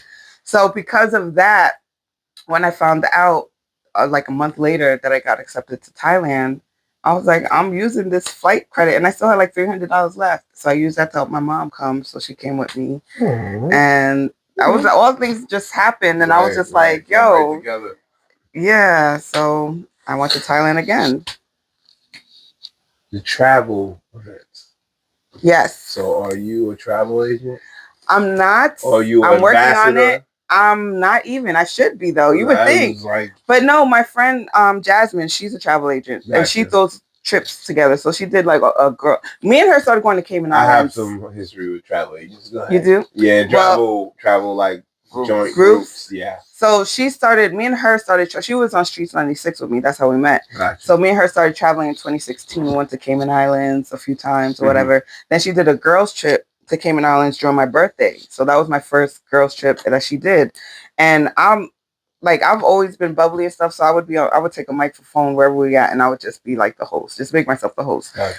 So she asked me she did a girls trip to Antigua, and she asked me to host events there. She paid for a DJ, comedians came out. I think my father's half Antigua. Go ahead. Nice. St. Croix, Croatian, whatever. I'm West Indian. I'm West Indian. I'm just Americanized. You're Americanized. Yeah. Well, she asked me to host. Worst accents ever. Go ahead. Yeah. She asked me to host, so she paid for me to go out there and host some events. But I didn't host all the events, so I kind of felt bad. Like, she didn't get what she paid for, even though I was still like I was interacting with everybody. Gotcha. So now she's doing a Wave Jam cruise, which is like a 2000 millennials cruise. Last year she had the Yin Yang Twins. She had the girl who did the chicken noodle soup, Bianca. She had her and like other celebrities and DJs. Whistle while you twerk. Yeah. So now this year she's doing it again, and she just like recently asked me. She was like, "Do you want to host some events?" It's a cruise to Margaritaville cruise to Mexico, and you can join the Margaritaville cruise, but it's separate from what she's doing. All the events she's got popping, you can't come if you don't buy it through her. Gotcha. So she's got other people coming. I think I don't remember the names, but other people are going. So she asked me to host some events and be like the guest liaison, like to make people feel comfortable and welcome. So I'm like the hype man for the whole shit. So that's in April. And like I had no idea. I was not expecting a lot of the shit that's happened to me. And the more I vibrate off of this shit. So the more it comes. The more it's coming. After you do radio, and then after that, and then the internships, and then you get to doing your own podcast, and you're out meeting these people, you don't feel like some of that energy would transfer to you? I'm so glad you said that, because like 2024, I was outside all the time. So the beginning of last year, I was a hermit for months. And I knew I was going to Ghana. I went to Ghana in March. So I didn't go outside that much. And then my parents were visiting from Ghana, and they were staying with me in my studio apartment. So I was like spending time with them and family. But I didn't care to go outside as much. I was just replaying old videos and posting old videos I had on Instagram. But that content, I needed, to keep content. But I needed that time to be alone, like to not go around people and shit like that. Right. So now that happened for most of 2025 until I went to Ghana. That was like healing. Get outside, yo, that shit helped my soul. So when you came back, you was outside. When I came back, I started slowly coming back outside like that. But again, I always leave when I want to leave and shit like that. Sometimes you'll see me and then you don't. Like I'll be just out, and I'm okay with that. It's not about the money; it's about the relationships, because that garner all the money that comes after that. Right. And if it wasn't for Chad, I'm not gonna lie, but Chad. Not to you, I had to check. I got my middle one. Can't figure out which middle finger it is. But because of Chad, though, that's what got my hosting abilities up more, because I started hosting. Chad would gas the shit out of you, right? Like, he don't even. Huh? He's humble. No, he's good. Like, he's gonna do it. Yeah. Because when I first met him, it's so crazy. If my friend didn't come out with me that night, I would never have met Chad, because I was dancing, minding my business. She was sitting on the side waiting for me to hurry up and leave. And she met Chad, and then I met him, and I was like, well, I host events. Like, I wasn't hosting like that a lot. But then he was like, well, we do something at Hat City Kitchen every Thursday. It's in Orange. And then I was like, all right, well, I would like to try out and see. So he was like, all right, well, maybe we'll do it once a month. You can do every Thursday, like one Thursday a month. Then it would turn out to be every Thursday I was there. And that's when I could put my fly outfits on. That's when I was like, this was before Jaws was around. Yes, before Jaws. So I was right. It was always Otto and Chad. Chad, right? And Kilo. And I didn't meet Kilo till California though. No, before you guys came to Hat City. And then we went to California. But that's when I got cool with everyone. Kilo's one of Chad's producers. Okay. Yes. Okay. So what was your creative friend circle prior? That's a good question. Yeah, because I haven't heard about any extra people outside of the Chad era. Huh? Pre-Chad era. Yeah, that's what I'm talking about. Yeah, I didn't have a lot of creatives around me around that time. I was the creative. Yeah. Solo, you was getting curved by Wendy and all that. You gotta lead the way. I knew I had it in me. I just didn't have the opportunity. And then once I met the people I'm supposed to be around, that's it. That was it. Yeah. And then one of my best friends for over 20 years cut me off last year for some unknown reason. She blocked me on everything. And she helped me come with my name. She helped me with my theme song, everything. Like I thought she was supposed to come. Jealousy shit? Definitely. How long ago? This just happened. This happened last They February. couldn't take it no more. They can't watch you no more. Oh, she seen you moving around with other people and caught the. I don't know why, because she was always with her man. It was not even, I don't know what it was, but I always felt something sometimes the way she behaved, because she was still hanging out with people who didn't like me. Right. And if you're my best friend, you say you're my sister, you can't fuck with people who don't like me for no reason, for me being me. Like, it's not like I did something to She them. got the Popeye eyes. Yeah. She was still Between fucking the with haters, them. yeah. And even my mom used to always say, like, she seems so phony. And then, like, some of my best friends I grew up with would say that. So That's one thing. Parents will always peep. they peep it. Yeah. And then once she Outside. cut out, everything started happening. And so I'm Shout being out to around you, people. sweetheart. Stay with your boyfriend, whoever fucking you, and keep to yourself, okay? So everyone that I'm supposed to be shout around. shout out for everything that you added to what she had going And on. thank you. Thank you. But outside of that, you know what I mean? You can watch from here. Clock that. Clock that. I hate doing this shit. I hate this shit. Okay. Get used to it. Oh God, no! Hold on. Women, Y'all are the reason why. women's. Oh, look at me crazy. This is here for sure. It's the tequila. Women's language in the last 10 years is crazy. Y'all have terms, phrases, and words with whole different definitions. Lord of Jesus. Listen, y'all have sayings and shit. I be trying to catch up to figure out what's going on. So You don't gotta. You're good. see that I'm free. I don't gotta do it. I don't gotta do it. Oh, Now now Michael the Thriller jacket coming all out this motherfucker. Oh, she said, "Fuck that." Yeah, that's all. You want? No, you good, you good. No, because I'm gonna be cold in 2 seconds. Okay. No, I'd rather be hot than cold. Okay. Ooh, that's a Caribbean, African. Well, that's still Caribbean to me. Anything with, I think all black people got some Caribbean. Something about Everybody got. somewhere the water and the land meet. You know what I mean? Yeah. Oh, Jesus, that was interesting. Mm-hmm. Okay. So travel agent, you got through that through your friend. Yes. Okay. And you've been doing it. It's We Be Trippin'. It's her name. WeBeTrippin.com. Yeah. Yeah. Okay. I'm not gonna shout out any of the people that I was doing business with. Let me see. We Be Trippin' Boys Nights. You know, that's Chad and all them niggas. Mm-hmm. Jersey radio shows. You did your radio show, William Williams podcast. You were doing that. My Lovely Lunatic Leo Life. That's the name of my podcast. Luna? My Lovely Lunatic Leo Life. My Lovely Lunatic Leo Life. My ex-best friend helped me come up with that alliteration. Lovely Lunatic Leo Life. So that's going to be my conglomerate. You need to just call that MLLL. Or you could just be like, My Lovely Lunatic Leo Life LLC. You could that should be L. You should just be like la la la la la la podcast. Nah, that's how I get to show I'm about to Leo. say, right. This is AWP, right? But I'm about to be like, just call it Holy shit. All right, yeah. My Lovely Lunatic Leo Life. Yeah. My lovely lunatic. Try saying that fast. I got a whole song. I got a theme lovely song. Leo. What's the theme? Okay, I was hoping that. It's in there? And it came out with my two best friends helping me with that. Wait, these are the best. These are the friends that left. The one that left me. Look, yep. Shout out to you again. Cheers. Hey, it's Miss Ed, got a lot to say. I know the things we go through within the day. Politics, dating, recipes, traveling, and of course, I'm the karaoke queen. And I take no L's. I'm always booking flights. With my lovely lunatic Leo life. Kaboom!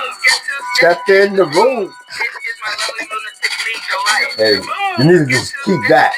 I'm telling you, that's it right there. Just do that and triple that. I'm telling you, kaboom. This is what I have my guests dance to when they come on my show. So on my intros, I was proud of it. You got a couple dancers right there.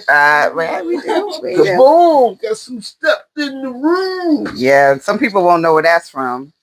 Right, they gotta be from Come on. They don't know. That's Yeah, from we saw Biggie and Method Man. That song, I used to live right in front of FDU. And my window would face the parking lot. And let me tell you, that Total remix, nigga, was on forever. Which one?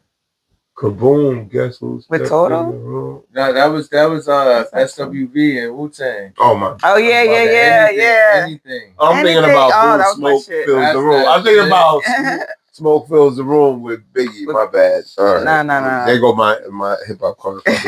That's what I used to perform, all Biggie. So I performed that song at karaoke. I used to just do Biggie with no words. I just knew the lyrics. That's crazy.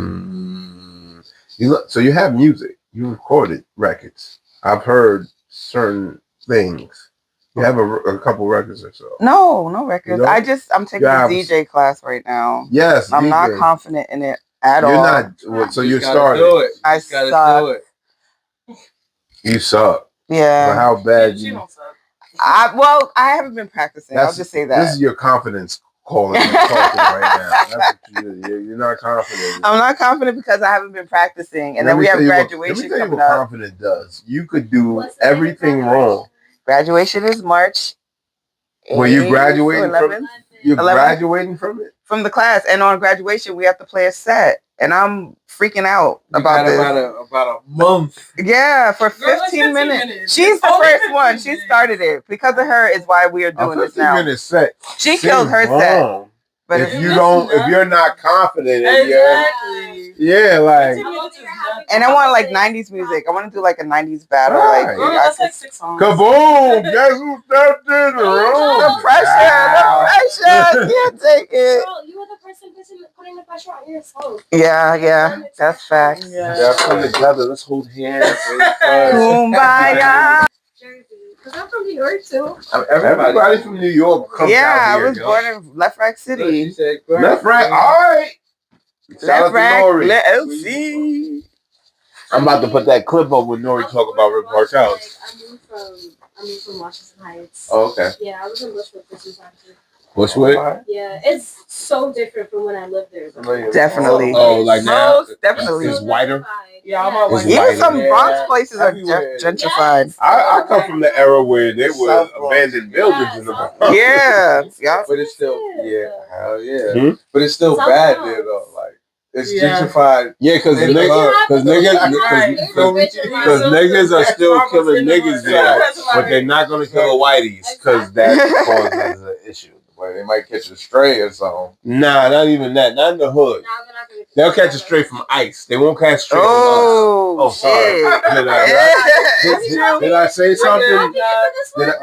Did I say something real? This is the most y'all gonna see me clock things, okay? Yeah, they catch I ain't strays. doing this shit no more. They catch strays from ICE trays. They don't catch strays from us. I would just wish, and I'm not gonna say what I really wish. What happened? Oh, the light went out. Oh, go ahead. But I wish that when people see ice, they take care of that and melt the ice.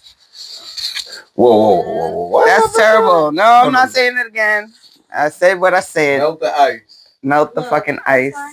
But it's hard. Like, who's got the balls to do it? I know I'm not going to prison, but I wish somebody would go. Like, I wish it was a Batman for ice. Well, Batman dealt with Mr. Freeze. Yeah, see? There you go. He So dealt they with could Mr. Freeze, so I'm pretty sure he could deal with a couple ice cubes, not Ice Cube itself, but yeah. Man. Yeah, black people don't shoot white people on the regular. It might happen. It doesn't really happen like that unless it was like in the 80s or some shit like that, but we ain't shooting no white person. We know what comes with that. But most of these ice people ain't even white, though. A lot of them are Hispanic. White, Hispanic, and some blacks. And black. Yeah. Yeah, fuck you. Niggas Just is getting 'cause you hate paid. But they're they offering cheap. They're offering but I don't a lot. think they're giving it to them all at once. What you mean they're not getting paid? They're not giving it to them all at once. Yeah, they got to do a certain time and a certain thing And to kill get everything. people. Yeah. collect people first. That's crazy. Good way. Try to get somebody in quick. That sounds very American. What are you talking about? It does sound very American. What sounds very American? We got an international flow. Hold up. What sounds very American? It sounds very American to like sell one thing and then it be the opposite. The opposite of what you sell buying. Called salesmanship. Advertising. It's called oil salesmanship. Snake oil salesman. Right. Yeah, the snake oil salesman. That's what the whole What's thing. that? In the 1800s and prior, you ever seen a show where a guy would roll up in like a horse and carriage, and he comes up to a crowd and be like, "I got everything that ill you." You seen on Simpsons, anything that heals you, I got a cure for. And they come out and they give you a fucking serum or whatever, and they tell you that this heals whatever, and it doesn't do it. And the side effects that's called the medical field. That's what we're going through now. That's what we're going through now. Called the medical field. Yo, there was an ad for people to stop smoking. There was a pill for it, and one of the fucking side effects was suicidal thoughts. Damn. Like, why? Well, I might as well just smoke this damn cigarette then. I was like, what? Why is one of the thoughts and other shit? Why on top of other shit? Let me just smoke a cigarette. Lord of mercy. Why is one of the thoughts a Biggie song? Huh? A Biggie song? Suicidal thoughts. Oh, I got you. Good head. What you know about this shit? What? You know what I'm talking about. Oh, shit. Yo, I always have to end the song at one point. Talking about Biggie, yet you don't. No, I got it now. Okay, hold up. I've been sipping a little bit. Okay. Oh, that's a good. That's why I don't. That's a good excuse. That's a good excuse. I'm just saying a little bit. Talking about all I do when I'm on the radio doing podcasts is drink something. Okay, so you're starting DJing.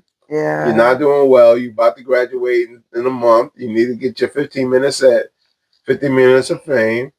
Dougie, first you're on 6 minutes. You know what I mean? Get 6 minutes. Start with 6. Do another 6. What if I record something at home and then play it and act like I'm DJing? Then I could like spin around and turn shit like. You want to lip sync a DJ set? She wants to lip sync a DJ set. Like you want to, like in front of people. Oh in my front God. of people. You want to Kid Rock the DJ set. I ain't ashamed. I'll do it. That's how scared I am. My name is Miss. I got a drop and everything. Miss T. Bob. I know it sounds crazy, but when I'm doing it, as I said, I'm a performer. You would never know. And I can do extra shit. They know now because it's playing. They know now because it's all. Guess what? Look at his face. She's not sorry. None of your Not teachers sorry. are watching. Hopefully. Holy shit. Oh gosh. Oh my God. So why do you want to come early? Come here early? Yeah. Because, yo, Sundays I'm home. I don't do shit Sundays. When you said 8 o'clock Sunday, I was like, okay. But it's better than going home after work and then coming here. So I was like, fine, it's cool. So thank you for changing it to 6 o'clock. No problem. I do that. Music DJing, podcasting. How was your podcast? How did you run that? How was it exactly? It was basically me telling my stories things I've been through and having people who've experienced. It was like a life. That's a good question. It was you and someone else. I had to get. So the first season it was just me. Mm-hmm. Second, I like when people put seasons to shit because I stopped doing that because I was like, how do I defer what's right? How do you know? Like, is it months? It's just when you get tired of it. I'm just like, nigga, we on. Nah, it's when you get tired of it, and that's how I was getting. I did certain things like the first.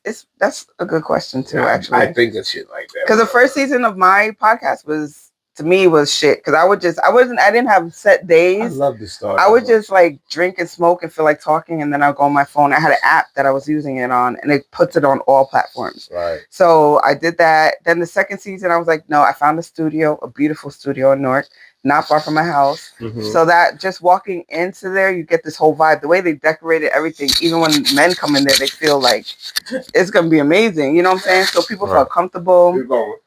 I felt comfortable. And then after the second season, I did the third season, which was different. My second season, actually, my season finale was in Zanzibar. I did a solo birthday trip to Zanzibar, Tanzania. So I recorded live my season because things started to happened, and I just want to share it with everybody. You know what I'm saying? Well, how do you defer which season is what? How long was It's just when I got tired of it, when I needed a break. Like, all right, this is, and even I actually had 2 more episodes of my last season that I didn't put out because I was so tired. And I interviewed these people. I didn't even tell them nothing. Like, I just didn't do it because I was done. I was like, I'm sick of this shit. I need someone else. But oh, you got a lighter right there. Oh, I was just like, that's how I determined just when I was tired of it. So it was more about your life, the podcast. The things I went through, like I had the gastric sleeve surgery, so I brought people on who had you sleeve were surgery. bigger before. I was a big girl. But I didn't grow. I was big girl. in sports. To the big girl. Hey. Shout out to the big girl. Hey. Shout out to the big girl. Come on. But then when I did the surgery, like BBW. that, I was always confident though but I wasn't happy with myself. You know. Then I lost the weight, and then I did ayahuasca. You ever heard of ayahuasca? No. How long ago did you do the procedure though? 2021. Okay. I did it September 2021. Got COVID pneumonia December 2021. Had pneumonia. The fact that January. They called it COVID pneumonia. It was pneumonia, girl. Go ahead. That's what they told me. I had both. I don't believe in the COVID. I never got the vaccine. I was against that shit. Shout out! I paid good money for my car. Yeah, I ain't paying for that shit. I was like, I even paid for a card that said I was vaccinated. So I had to pay for it so I could keep. So you could keep job. Yeah. But fuck that shit. I was not doing that. But then I was healing from September to like January because January I had just pneumonia, so I was like keeping to myself. And I didn't know when pneumonia could multiply. Well, they said COVID pneumonia. I don't know. I just knew I was in the hospital for like 5 days, but I didn't have the symptoms where I couldn't breathe. Thank God. I just was weak. Like that shit was. The way that felt was crazy. No energy. And can I be a little extreme? Sure. I just have to tell this story because I was in the hospital, and that's too much. Never mind. What is it about? It was about diarrhea. It was about diarrhea. I was just in the bed, and all of a sudden, you had to let it go. I didn't even know what was happening until it was happening in the hospital. I'm like, yo, thank God I'm here in the hospital. That was the worst thing ever to me. Oh, so you mean you couldn't control your body like that? No, I couldn't. It just happened. I was just laying down, and then I'm shitting on the bed. Like they had to take care of that. That's what. Yeah, you had it bad. I had it bad, but I could breathe though. Luckily, I didn't need. They didn't put you on that ventilator. No, thank God. But it just was weakness and the coughing, and even when I was at home, I didn't want to believe I had COVID. And my dad was like, "Adrian, go to the hospital." I'm like, "I'm not going. I'm fine. Black people don't have COVID." They told me I had COVID one time. I couldn't even walk to the fucking. Oh Lord, you said that shit. That's crazy. You mean the flu? You would have felt. Nah, you would have felt it if you had COVID. No, I didn't have whatever they said. That like he says his thing was different. I didn't get you. See, when everybody brings up COVID, it's like, bro, I was smoking. My mom smoked cigarettes when she was pregnant. I always had respiratory situations when I was young. I had a runny nose. I was called booger boy and snot boy in school. I always had to blow my nose. I always had the bronchitis or pneumonia. So when this came out, I was like, oh, y'all just rebranding some shit? Nigga, I've been through it. It didn't affect me. I had the greatest time ever during the pandemic. The greatest. I traveled the most. Yes. I'm ashamed of that. I'm not. Me too. I was in the best. I was in the best shape I ever was in that time. I was working out every day, and Target was my friend because that was the only store I went to. There was nothing else. I went to Jamaica, Ghana, and Puerto Rico in 2020 when COVID came. My thing is, were you able? Were they asking for that bullshit card? No, they wasn't. And I was mad about it. Why the fuck I paid for that shit? Well, no, I paid for it just to get into clubs, like to get into club. And ironically, that's where I caught COVID in a fucking club. Yeah, that's the crazy. In a club, I caught COVID. It was me and 3 friends, and I'm the only one. So there was a nigga in there that shit was real. That got through without a card. Yeah, without a card. I was traveling. COVID. Tickets were cheap. I just hated wearing a mask. Like Outcast too, if you got COVID, 6 feet. You had to stay at 6 feet. No. 6 feet. That shit was bullshit. If you coughed. Yeah, it doesn't matter. Right, you kept in the back of Uber coughing. And I have a coughing problem. Like I've been coughing forever. Right. So when COVID came, I'm like, I knew it was bullshit. Right. I knew it was bullshit when I went in the Fucking mask supermarket. on, you're like. When I went in the supermarket, I was like, "What is this kindergarten shit?" Walk this way, Right, with the ball, I the was stickers like, on the floor. bro. This is what I tell everybody when they bring up COVID. 100%. You could believe it if you want or not believe it, but if what they say was true, the reasons why you would die, because everybody that died in COVID, they died in the hospital. None of them dropped dead on the ground. None of them. They all were in the hospital. The hospital was fucking So up. you tell me, and they would have like commercials or little video things you would see online where they would just have a whole bunch of body bags and they would show that shit. I said, why would they do that? Yeah. Even if that was the Why truth, would they show that? even if it was dead bodies, everybody. Why would they Everywhere. Why were they showing Why it to would you scare show that people? to promote it? And I knew it was fake because one of the girls got up while they was laying down. But they did. I could go show you to you. But That's crazy. if it was if COVID was real the way they promoted it to be, every fucking homeless person on this plane would have been dead. True, because they ain't got no services to help them. They all the germs. They not doing the 6 feet away. All that shit. Yeah. You telling me these true. niggas is good and the ish people, because the ish people deny taking anything. Who's ish? You put a word and then you say ish after it.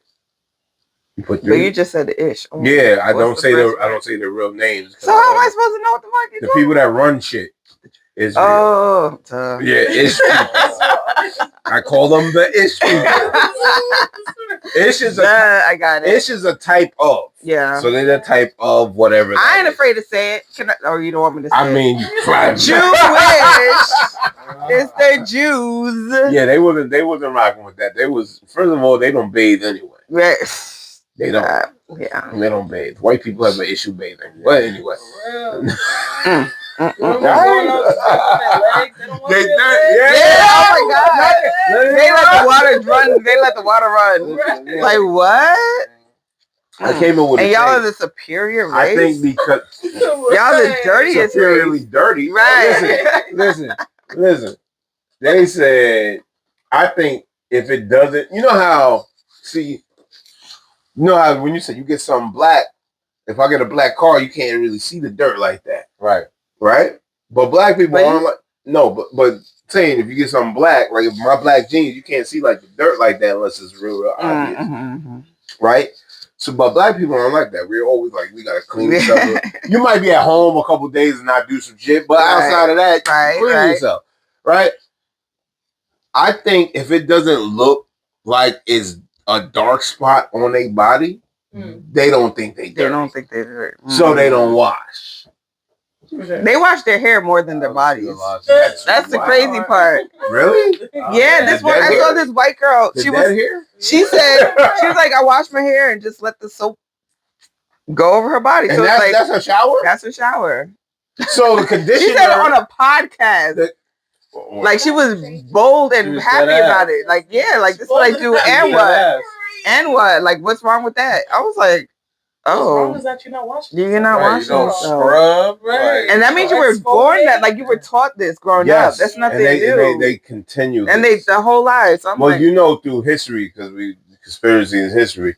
We, the Nubian people, as we were called back then, we taught them how to bathe. But a lot of them didn't want to. They didn't want to do it. Yeah.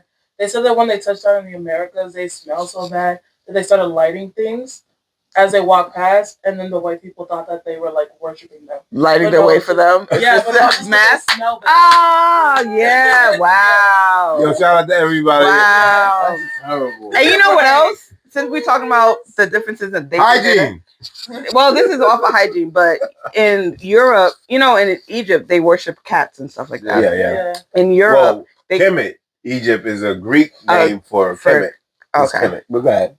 But in Europe, they killed off all the cats, and then that's when they had the rat pandemic and plague. And because they killed the cats. Oh, the plague. So they didn't know any better. You know, our Egyptians, the Kemets, knew better than the Europeans. Because they killed what was. And then they got dogs and they started fucking the dogs. That's why they're called man's best friend.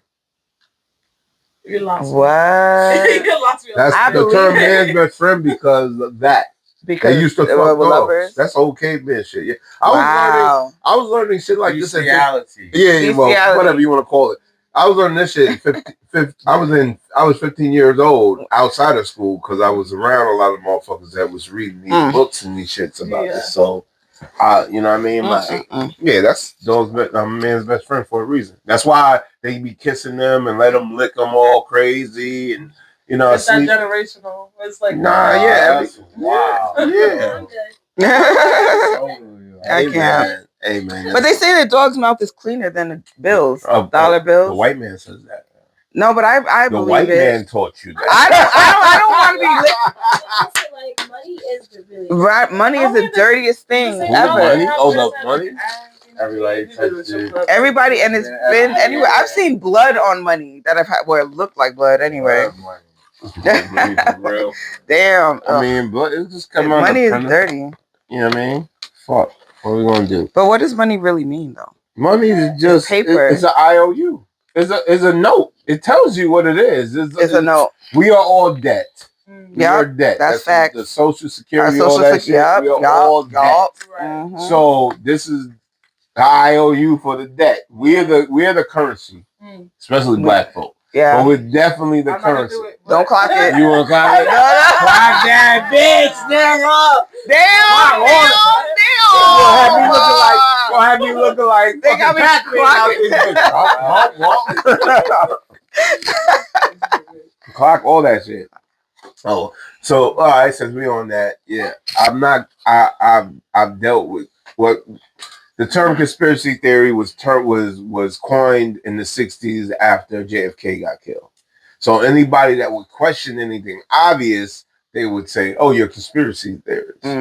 Now, it's an oxymoron because a conspiracy is two or more people that are involved in a crime. That's the definition of a conspiracy. I conspire against so and so. That's a conspiracy, right? So I'm theorizing about more people doing whatever. They try to trick everybody saying, "Oh, you crazy, you nuts." That happened with the the moon landing, the JFK shooting, and then up until now, because we have all these phones and niggas is looking at shit. The earth, everything about the earth, everything about this is now your conspiracy theory. You want to ask? Yes, I am a flat earther. I've been a flat earther since 2017. 2017, I started talking about it in 2018, and I started being real confident about it in 2019 because there's roles. You can't just, especially back then, you can't just say that shit because everybody don't want to be ridiculed. The reason why most people don't agree with what I would say is because they don't want to be, it's old elementary shit. They don't want to be talked about. They don't want to be ridiculed. They don't want to be judged. So instead of just looking in or thinking about the shit that I'm coming up with, they just say, "Oh no, this, that, and third." But as time is going on in the last few years, especially since COVID, everybody's been a little bit more open to everything else. Because outside. So yes, I don't believe the Earth is what they say it is. I don't think they went to the moon either. No, they definitely didn't. Like they said they were going to do it. Nobody has gone to the moon. They said they were supposed to do it this month. Or they pushed it to March. They always push it back.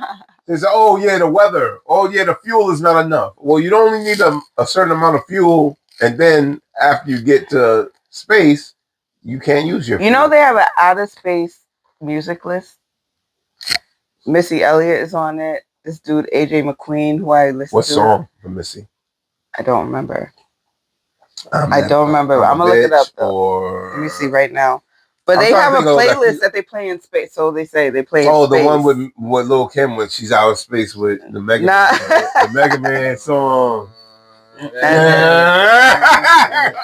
What is NAS? Shout it to me. NASA? Yeah, that's it. NASA. So they have a playlist. They have a playlist for outer space, yeah. Yeah, and Missy Elliott is on it.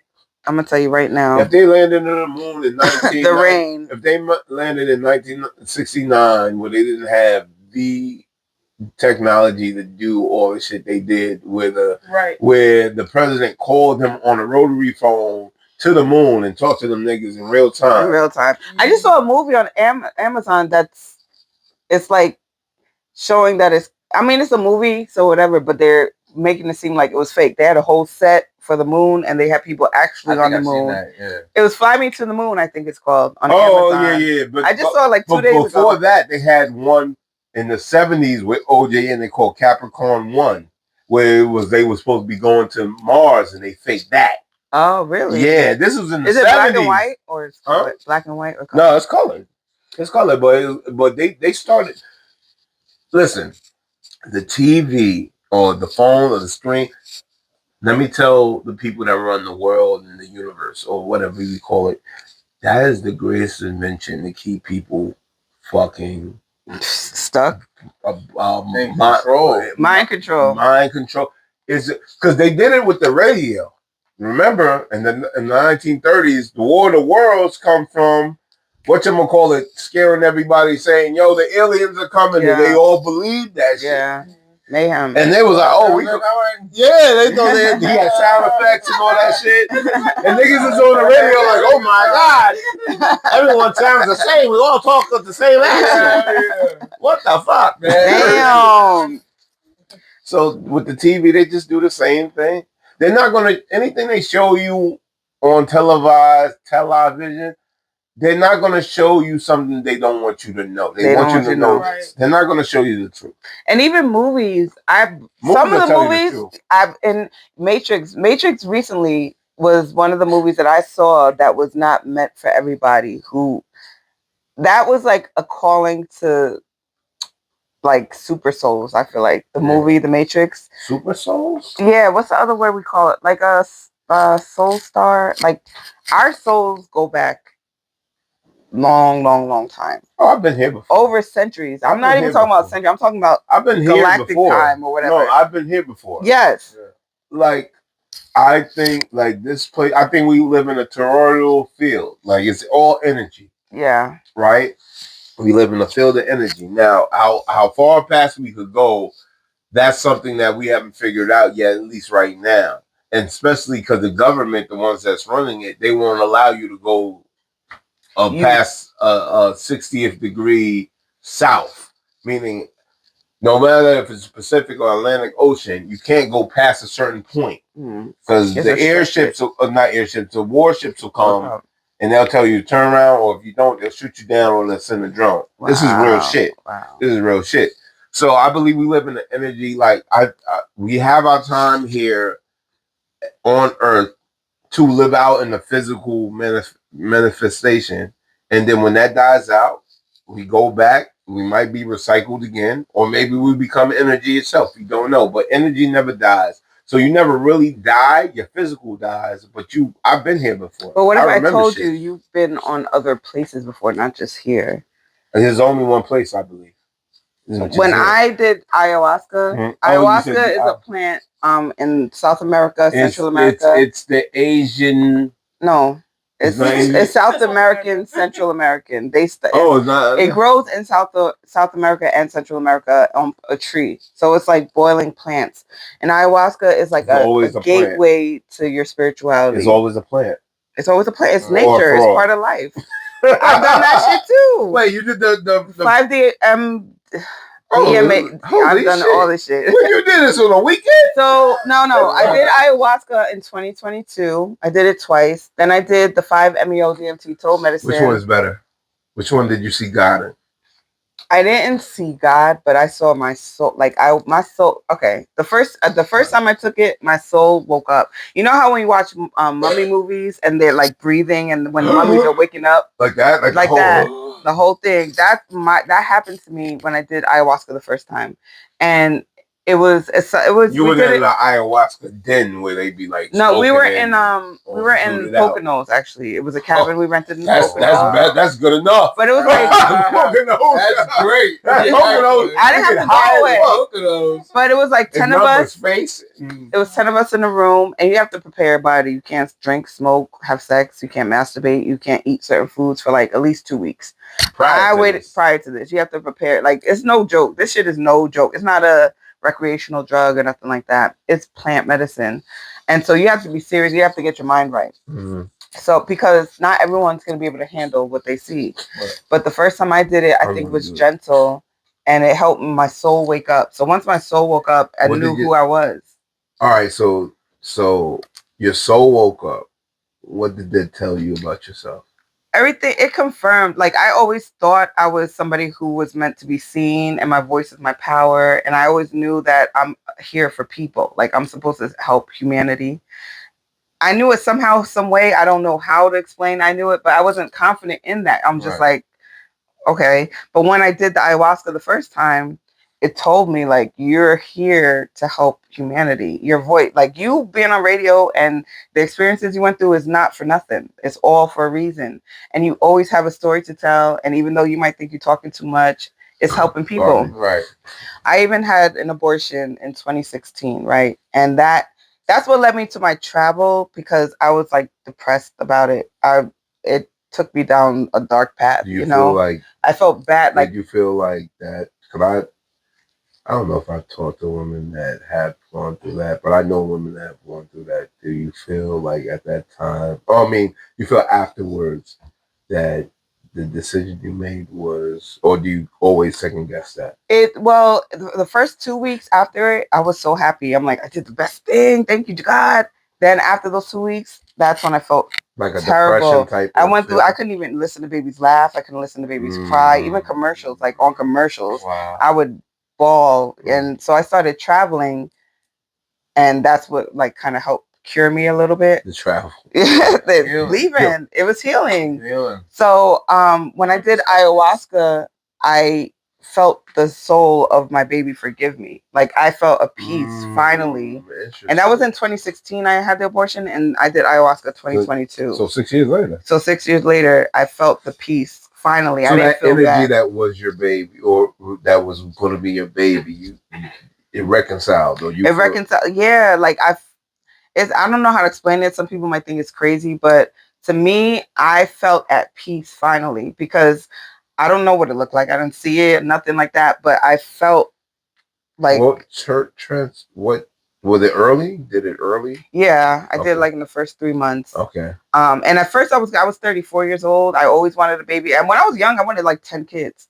And the fact that I'm 44 and I don't have no kids, the individual that you. Yeah, it was, and his situation, like, it just was not ideal.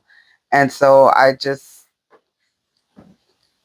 glad, because then COVID hit, because I was imagining when COVID hit, like, imagine a 4-year-old and I'm here with a 4-year-old. He would have been 4 by then. Oh yeah, you would have been. And I'm like, you probably would have gave him everything just because the fear. Nah, I don't know what. I'm just happy I was by myself. No, because a lot of times fear is what pushes people, especially mothers, to do certain things because they so whatchamacallit about their babies and things of that. I can't imagine raising a kid now in this kind of world era. Now. Like a newborn right now. The world's about to go to hell. I'm sorry. And a handbasket. I'm scared. But honestly, there's people that's gonna save this shit. I've recently. There was a AI called Claude AI, whatever. You know of that? Yeah. And I'll be on my flat earther shit. So So a dude that does that shit, he had it and he was talking to it, like trying to figure out what. And he was like, basically, like, what's the outcome of everything? And he was talking about the what do you call that shit? The resets. You've heard of resets before, right? Mm-hmm. He's like, when are the resets? Like, time the resets. And he was like, is that? And she was like, it's every 2,000 years. And basically, she was like, the next reset is going to be in this decade. That's what he said. And it was like, we only got 4 years left. Damn. We only got, but she said, and she was like, off of patterning, because she was going off of the patterning that she was getting. Yeah, this is the AI. And all the information that she acquired, that it would be in this decade. Something big is coming. I say the next 5 years. I always said the next 5 years. They're saying like 2030, I believe it. Nigga, I think something big gonna happen this year. The way shit is moving. Listen, we gotta be clear. Don't say that. No, I know it sounds wild, but look at how everything's moving. We got they're publicly they're publicly showcasing white on white crime. Now they are. Yeah, they are. And the white folks, it's new to them. Because the reason why everybody thinks black people do all the crimes is because they showcase that. Yeah. They don't showcase white people doing it all the time. They don't showcase Asians, Indians. They don't showcase that. They put us on full blast. And then we have a part in it too. Damn, that smells good. Yeah, I need to hit that. I need to hit that. Cause I was like, she was on her wardrobe. I kept looking at her. Hold up. I'm about to be coughing for like 5 minutes. minutes. Hold up, man. I'm talking some shit. Clock it. What weed is this? What were we talking about? Oh gosh. See, look, maybe I can't because I'm coughing. I'm sorry. Yeah. Zaza. It's a dessert. It's like it smells like one. I want to say it's like it's some sort of like cake. Cake. Yeah, Cake. For your birthday. Oh yeah, my birthday's coming up. Yay. I want to say happy. No. I want to say, huh? Are you Jamaican? I might be doing the show. I don't really do too much when it comes to birthday. I travel on my birthday. I wanted to go. Yeah. I wanted to go. Okay. I wasn't gonna do nothing. I wanted to go to just Georgia, see my dogs and shit, my sister and shit. But I started a new gig, and I don't want to. It's too early. It's too early. I get it. That, so I might do that a little later. But I don't do too much. Motherfuckers don't. They'll be like, when it comes on, I'm like, oh yeah, happy birthday. So I don't do too much. I just stay at home with it. I don't cool out. I'm probably have the day off. But and I'll probably do a podcast a day, or I'll try to do one. But what I was saying, like, shit, what was I saying before the weed came involved? See, it's always the weed. Damn. I'm just trying to give a gift of weed. No, we requested it. All right. Maybe I should drink some water.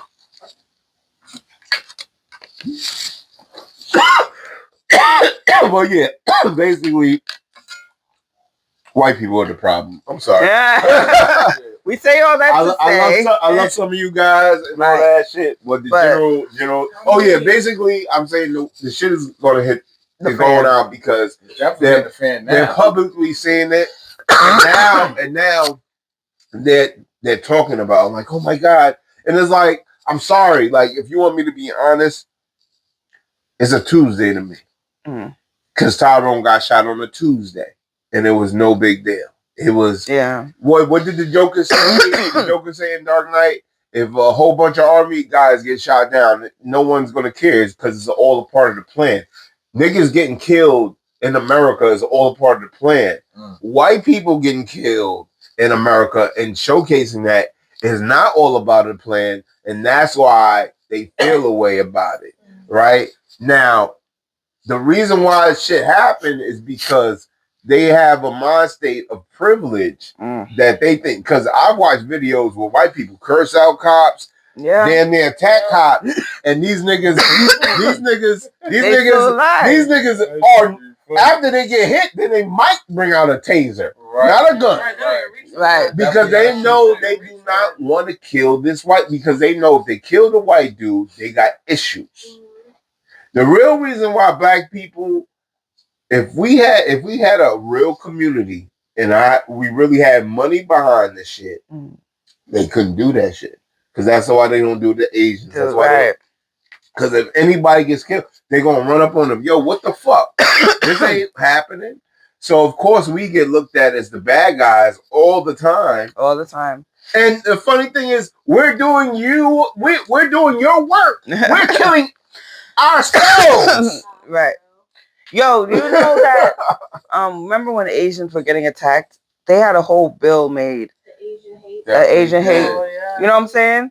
Black people have been doing this for so long. The Jewish people got their repercussions or whatever. You keep saying that J word. Yeah, reparations. You keep saying that J word. The reparations. And it's like everyone's getting what They're supposed to get in the I believe in the 1800s, we did get a type of reparations, but 40 acres and a mule. No, we didn't get that. Oh, I thought we did. No, a certain. I read this up. A certain amount of slaves did get a certain type of reparations, but it was some backhanded shit. But even then, it sounds about white. But the worst thing we really ever did. The reason why we don't have a community is because we integrated. If we didn't integrate, segregation actually was the key, because when we were segregated, we had a real community. The problem was they kept on destroying our community. Yeah, I was about to say that. That was the issue. They kept on destroying. No, Sorry. To do that. That shit is a rocket. Yeah, they. See, I just want Black people as a whole to stop. See, we gotta be honest and own up to the fact that we want to be them. And when I say we want to be, look, see that face? See, look. In the term of capitalism, like now when I say we want to be them, I'm not saying I want to turn white and be Chad, right? Not Chad, but Brad.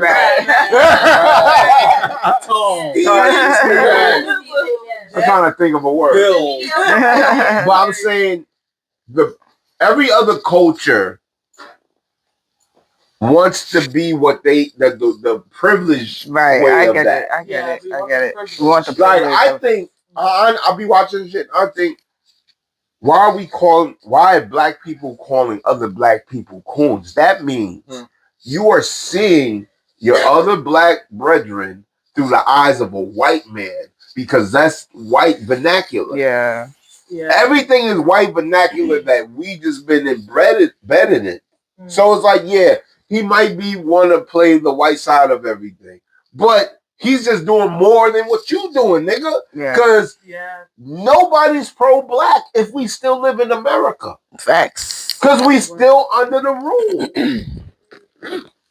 The dude that I say is the 100% man's man was Malcolm X. Because he changed 3 times. Hood shit, running the street, gangster shit, robbing, doing what he was pimping, went to jail, changed, Nation of Islam, under all that shit. Whatever Elijah said, I'm the mouthpiece for. He was too good at it. Jealousy, right? He did so much that he overstood what they were doing, to the fact that they had to, you can't do this. He was getting too powerful. Then he goes and he finds out what really being a Muslim is. Right. And he said, "Oh, this is just a version of what they doing. It's not the real shit." Right. I come back. We can work with everybody to find a common solution. And if I gotta go for this, I gotta go. But this is what I'm at. 100% solid. So that's the only. Everybody else is playing the motherfucker that you're trying to be. Like, no, if you're not willing to die off of some shit, because we all have to sacrifice in order to make shit the way it's going to be. I think this generation of people, the 1900s, the 2000s, we are so outside of the 60s on, or maybe some of the 70s. We are so fucking pampered. Like, there's niggas that don't think, they think when they see racism, they're baffled. Pardon me, they're baffled. Like, what do you mean? Like, what do you mean? So and so did this. Oh, what do you mean? Like, even not to flip it, but like even like Nikki. Yeah, she on some. That was obvious. Yeah, that's how Nikki been that. Right. Yeah. She's always out. She's gonna do whatever she gotta do for her and fuck everybody else. I don't give a fuck about my fans. My fans. Yeah. The ones that pay for these are fans. Like, all your fans is LGBTQ, right? Yeah. All her fans are that. Fuck that. Boston. But don't matter because when you get to a certain point, you think these motherfuckers can help you. And look, cozy up to the guy that's gonna curse you. And that's what I'm like. Why would you trust? Like, this is the problem in most African countries with slavery too. They trusted the white man, and this is the kings that. Well, I don't. At the end of the day, like I feel like it's not even about race when you get to that level. It's about money. It's money. Yeah. Because look at this. Outside of everybody that's a famous or celebrity black person, they look at differently than regular niggas in the hood, right? Until you do some shit like a nigga in the hood. Once you do some shit like a nigga in the hood, it's like, oh, you want to know? Will Smith, OJ. What do you mean? You killed a white woman and a white man? I still don't think he did it, but whatever. Nah, I'm still looking for I'm still looking for the killers. They got too many documents. It's probably her family members. Nah. The last update I seen that she was dating the guy that was coming to do the like handy work in the house. Yeah, a serial killer. Oh yeah, it was some serial. I heard about that. Too much, like it's just too much. Then the other documentary he was screaming on Nicole on the phone because she was I think she was in a drug debt with the cartel too. Wow. That looks like a cartel murder. There was a lot going on in that shit, bro. I don't know what. Wow, I never heard about this. It's a documentary. It's on Netflix. It's a funeral. Netflix is messy as hell. Everybody. Yeah. They are messy as hell. I've seen the video come out too. They have something on Netflix about it? Yeah, a new one? Yeah. A new one? They had one, period? Yeah, that shit came out like 2020. Oh, I think you probably seen that one. Yeah. But now they have another one. I think they have another one, yeah. We checking for that tonight. But I just saw something recently, like yesterday, where they said Epstein is not even dead. Like somebody transferred out of the prison and they put somebody else. I'm starting to think. Surprised. I'm starting to think he's a spy. I seen something, and it just made. It made all the sense in the world to me. Really, is he Israeli? Yeah. They basically say he's a spy, and I'm like, yo, I can't see anything else because all the victims. One of them was like, yo, he just like loves to have things over people's head, like that was his thing, and I'm like, damn, and I'm like, oh shit, maybe this thing was a spy. Yeah. No, I feel like and expose everybody. Yeah, I heard you put them in compromising situations on purpose. Yeah. Well, that's what niggas. But this is how weak people are. You're gonna get caught out there. They said he was a spy for Israel.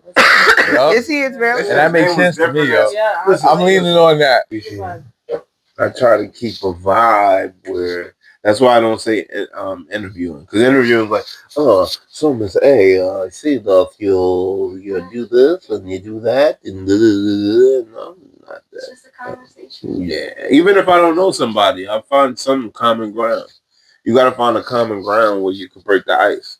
Once you break the ice, everything flows. Once the ocean flows after that. You know what I mean? It's not too big. Like the river. Yeah, like the river Jordan. I don't know what the fuck I'm saying.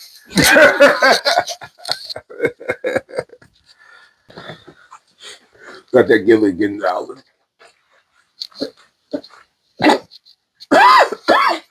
Nigga said Gilligan's Island. What is this again? Cake? Something I want to say like it's angel fruit cake or something like that. You put grabber in it or no? Nah, I don't. No grabber. I could look. I already knew she didn't use grabber. I like to taste my weed. Ooh, thank you.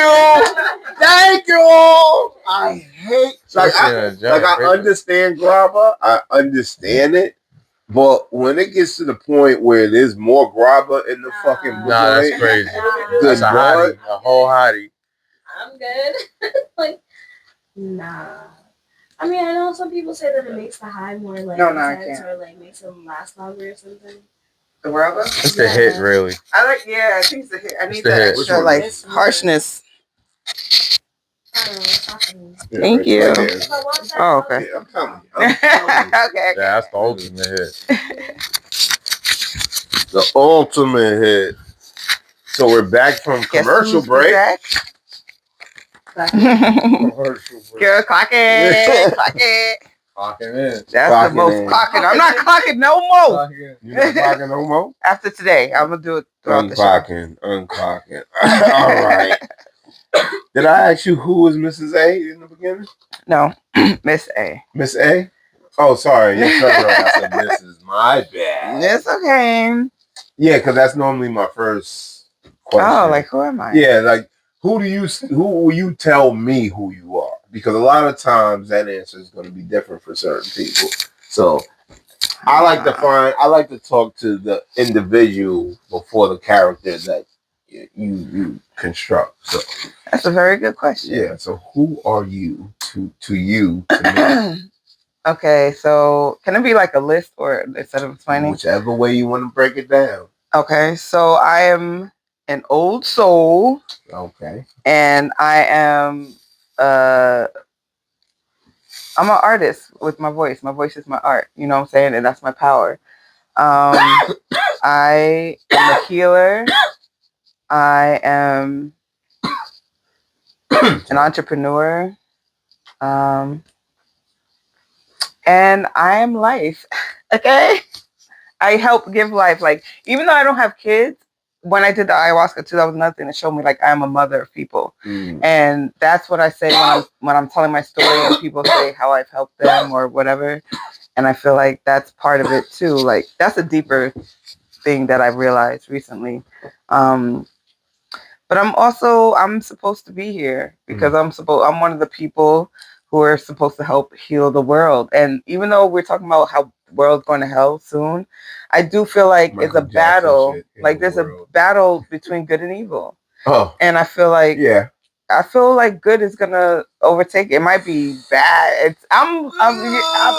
Okay, so I feel like you want me to put my money on it. But love always wins. That's the thing, and that's the most powerful thing. It might take us through shit. I'm gonna tell you something. When I was 6 years old, a cartoon movie called The Transformers taught me that the bad guys could win. Meaning, the beginning of the whole movie, the bad guys won. Crush your fucking whole world. Crushed my. I didn't know that shit could happen like that.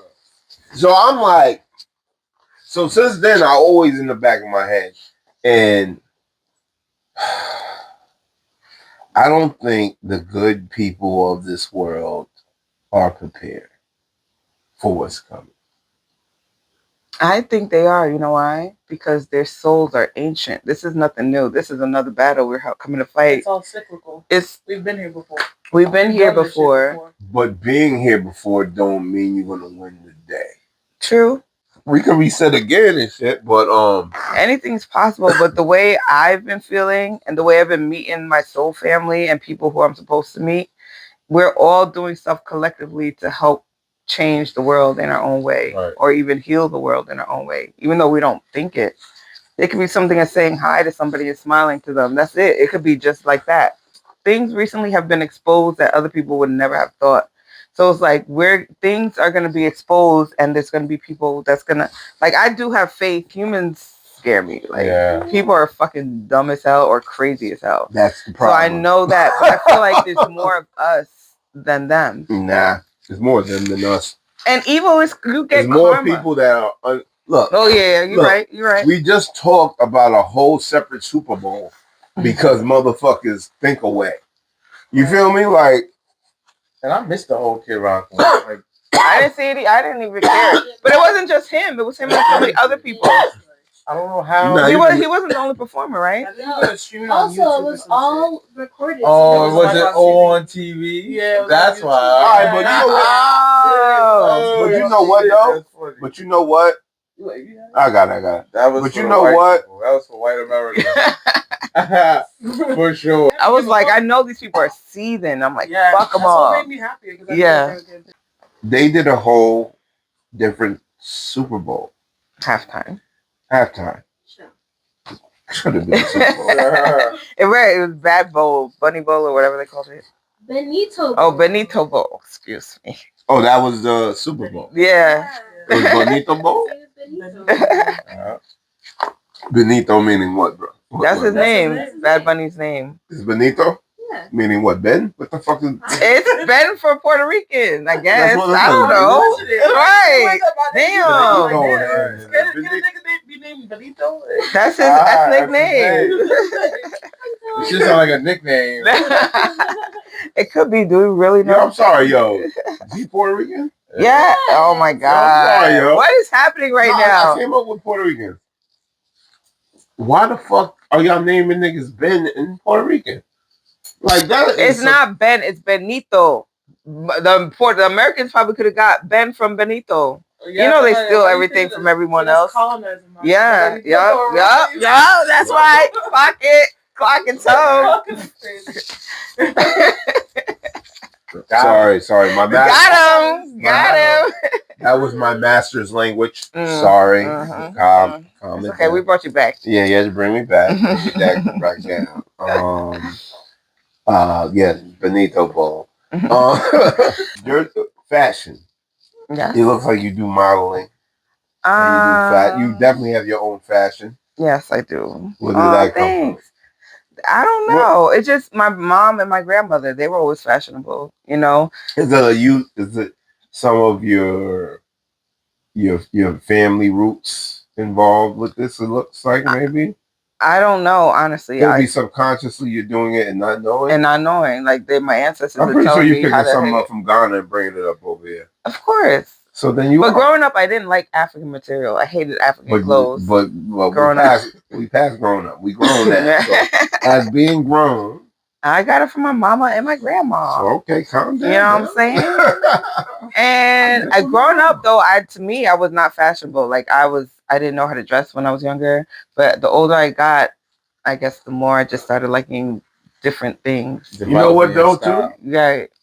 When you were coming up, it was certain clothes you had to have. We live in a time now where it's more broader. Mm-hmm. So it's easier to find your own step. Yeah. Like, because I can understand. You're in high school and I'm in high school. So I'm like, at that time, you had to wear certain Remember the Tasmanian devils that was on the front and the back? Like they had the front face and when you turned back, it was the back of them? Yeah. That was my shit. I had like 3 shirts like that. Baggy jeans. Yeah, I didn't have style growing up. It was that era. Yeah. I had all fake shit. It was a good time. Well, I didn't have fake shit, but my dad, instead of Nikes, we'd go to the Reebok for like every year. But mind you, every year, yeah. Reebok, who had some? They wasn't wearing Reeboks. It was Reebok. Okay. It was. I used to hate going to this outlet, but it was every year. Always was king. Though. Nike was always. Yeah. So even when I played basketball, all my friends had their Nikes, and I had my Reeboks or whatever. The fact that we could do this every year and get me a new set of sneakers every year. So I wasn't grateful like that. I just, now that I think about it, it's like, wow. I played basketball, soccer, softball, the cello. Volleyball. Not volleyball. Word. I played the cello. I did choir. And I did choir. You did? What were you at? I was a tenor. I was a soprano, but I should not have been a soprano. Huh? I'm singing soprano. I'm like, I should not be soprano, here. But I couldn't. But y'all was high as fuck. Yeah. Y'all was all high. Tenor was lower than that. Yeah, tenor is low. No, not that low. That's bass. There was one lower than us, right? Bass? Yeah, there was one lower than us. Tenor is still low. We're like in the middle, kind of. I think. I like chorus, but I went 1 year and then I came back and my voice changed. No, the next year I didn't go, and then I think after that, voice changed. Mm-hmm. It was over after that. I guess I'm rapping. Yes, I'm rapping. So I want to sing. I had my boys. This is like gotta be Boys the Men. It's fire. Oh it's yes, hot. They have the second album out. And I'm like, yo, we gotta sing on Bended Knee. Like, we gotta do that. Like, I was trying to get that rocking. Niggas was not going for it. No. I was so mad, yo. I wanted to do on Bended Knee shit, yo. Had some joints in the crowd. I wanted to. Okay. That's where it goes. That's where. I wanted to be the nigga so bad in high school. It never worked out. It was horrible. It was not working. It was not working. You know what I mean? I got my respect because I did music, but outside of that, it was not going down. And one other thing that I say I am Go ahead. is I am love. Diddy started that shit, but no, he didn't. He's not love. I am literally love. Diddy didn't start that shit. He didn't start it, but I am love was way before Diddy was thought of. Excuse me. Like, I'm a loving person. I love to give love. I love to show love in any way. I love to be love. And love to me is the highest form of power. Yeah, the highest frequency. Yeah, but people think it's weakness, but it's that weakness you think it is that showing the power that you have. Bad Bunny. We talked about him, right? Yeah. Yep. Bad Bunny. Epstein Epstein Files. Yeah, he's alive. He's not alive. I don't know who else. You got people kidnapped. Uncle Murder, Tony Yayo, Ja Rule. I don't really. I saw something about it, but I didn't see the video. But I'm just like, it was on the same flight. On the same flight, right? Video, man. But it was fucking Ja Rule that was going off, right? Well, who started it? They gassed him and he went off. Yeah. Oh, his people gassed him? Nah, Tony Yayo and Uncle Murder gassed him. Got him kicked off a plane. Got him kicked off. Oh, I don't know if he got kicked off or he left, but regardless, they gonna use it for their podcast.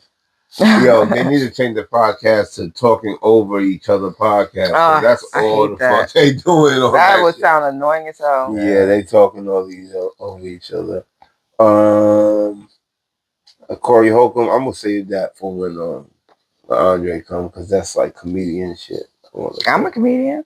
You do comedy too? I've been told I can do it. Oh, here we go. No, but I'm more of a yeah, I'm funny. I don't know how to be on stage and tell jokes, but it's more like improv. Like, I'm an improv. You're funny comedian. like I could be funny here. Like, this is my stand up. So I keep it here. I keep it outside. I'm fine here. I'm comfortable here. But in front of a lot. No, because look, I told to Chad, I want to do a live podcast at one of the event spots. Trying to figure that out. So, you got to be Newark involved. Culture Club, they got spots there. Yeah. It's on Broad Street in Newark.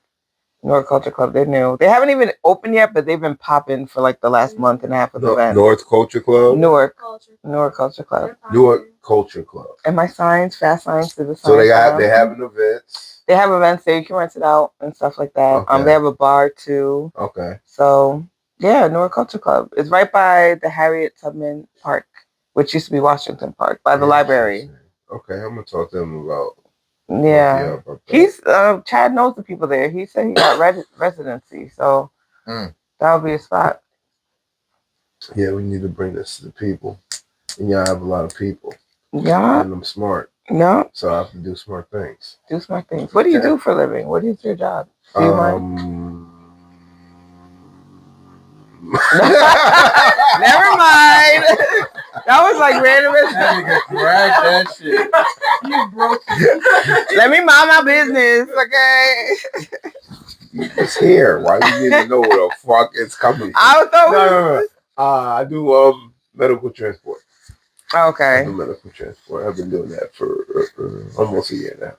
Okay. And before that, I was working in nursing homes. So. Damn, how was that? Like, I was in there especially during COVID, right? God. That's why I said it was the best because, bro, outside of me getting the card, because I had to get the card, so they stopped trying to poke me with that shit. No, did he? But yeah, I had a great time. Yo, it don't have to be COVID, but if you bring the pandemic back, I'm gonna get to it. I'm sorry. What? That is, I don't ever want to see that shit again. I'm just saying, I'm gonna get to it. There's no traffic. Yeah, nobody was outside. Nobody. That shit was scary. Nobody, but I took the bus a lot. So to go on the bus was even scary for me because I hate the mask because my glasses fog up all the time. So I hated the shit. Mask, but I see people with the mask and then they have their gloves that look old and dirty as hell. So I was like, what's the point of me? Yeah, I used to hate that shit. Like I would change my mask. I would change my gloves when I got off the bus. When I touched the grocery cart, I changed my gloves. Like I was not playing. But I see people with gloves that are like stretched out and I'm like, That's crazy. Okay. Nah, that was crazy. I love that time. I just, wait, were you working? Oh, nursing home. I had. It was the people. It's always the people there when you're dealing with nursing. And plus, like, let's be clear, if you were in the medical field or nursing home field, like if you're of Caribbean descent, you're nasty to the niggas there. I'm sorry. They're rude. Yeah, very. They. It's like they work there, but they don't want to be there. It's like, why are you there? Like they're always complaining about it. It's like I seen the video on YouTube recently with the lady twist the old lady around in the bed. What? She was pissed off, right? She was pissed off around. And she said, "Are you crazy?" Said, "Yes, I am crazy." Wow. See? It's like they all work there, but they don't want to deal with They the just shit. there for the money. Yeah. But damn, certain of the patients, I love that. Like some of them pass away. Yeah, that's the hard part. That's that's the hard part. Like finding a good connection with someone and they're passing away, like that hurts and you're there and shit like that. Like when I left, one of the dudes I used to fuck with and talk to, he passed away before I came back, and I was mad that I didn't come back earlier and shit. But you know what I mean? That's a part of it. But I've been in the medical field for like a few years now. So before then, it was like, you know, I was doing Amazon, whatever the fuck. Oh, I did Amazon deliveries. Yeah, but they'll cut you in a Listen, I quit when they tried to make me go out in a blizzard. I was like, I was actually out, and I came back because I got stuck in the fucking snow, and the neighborhood had to help me. I got stuck in the snow. I was like, oh, I'm not coming there. Like, if you leave the blue, I was like, yeah, because they're gonna have somebody else do that shit. Yeah, I don't give a fuck about these packages. I'm trying to get home. How long were you there? Only 3 months. She said, and that was when I was before my surgery. I was a bigger girl, so I lost a lot of weight because I was doing like 17,000 steps a day. Let me tell you something. Yo, that shit was serious. Let me tell you something. That's why I wasn't wanting to go. Listen, I worked Amazon in 2016. I worked there for 8 months. Damn. I was probably bigger than this. Nigga, by the time I got done, I was 180 some. Nigga, yeah, bro, that's no joke. All you doing, first of all, you working 10 hours, 10-hour days, 10-hour days. Sometimes 8 to 10. I'm getting up at 5 in the morning. I gotta get to the job by 7 and some change. Lock in. We probably out on the road by 9. After we do everything, you know, you gotta get your route and shit. Then you gotta find your shit and then find your van and take it to the load van everything and load up. Oh my god, that shit was a lot. And then you doing that every day, and then you out on the road, and then a lot of these neighborhoods, if you're in a nice neighborhood, they're real rich neighborhoods, they got fucking steps as hell. Oh my god. Sometimes I don't go up the driveway. And they say you're not supposed to, actually. Yeah, because I did. Fuck that shit. You get caught in that shit. You get stuck, yeah. But sometimes I walk that shit. Like, fuck it. It was you a do lot. that for a few months.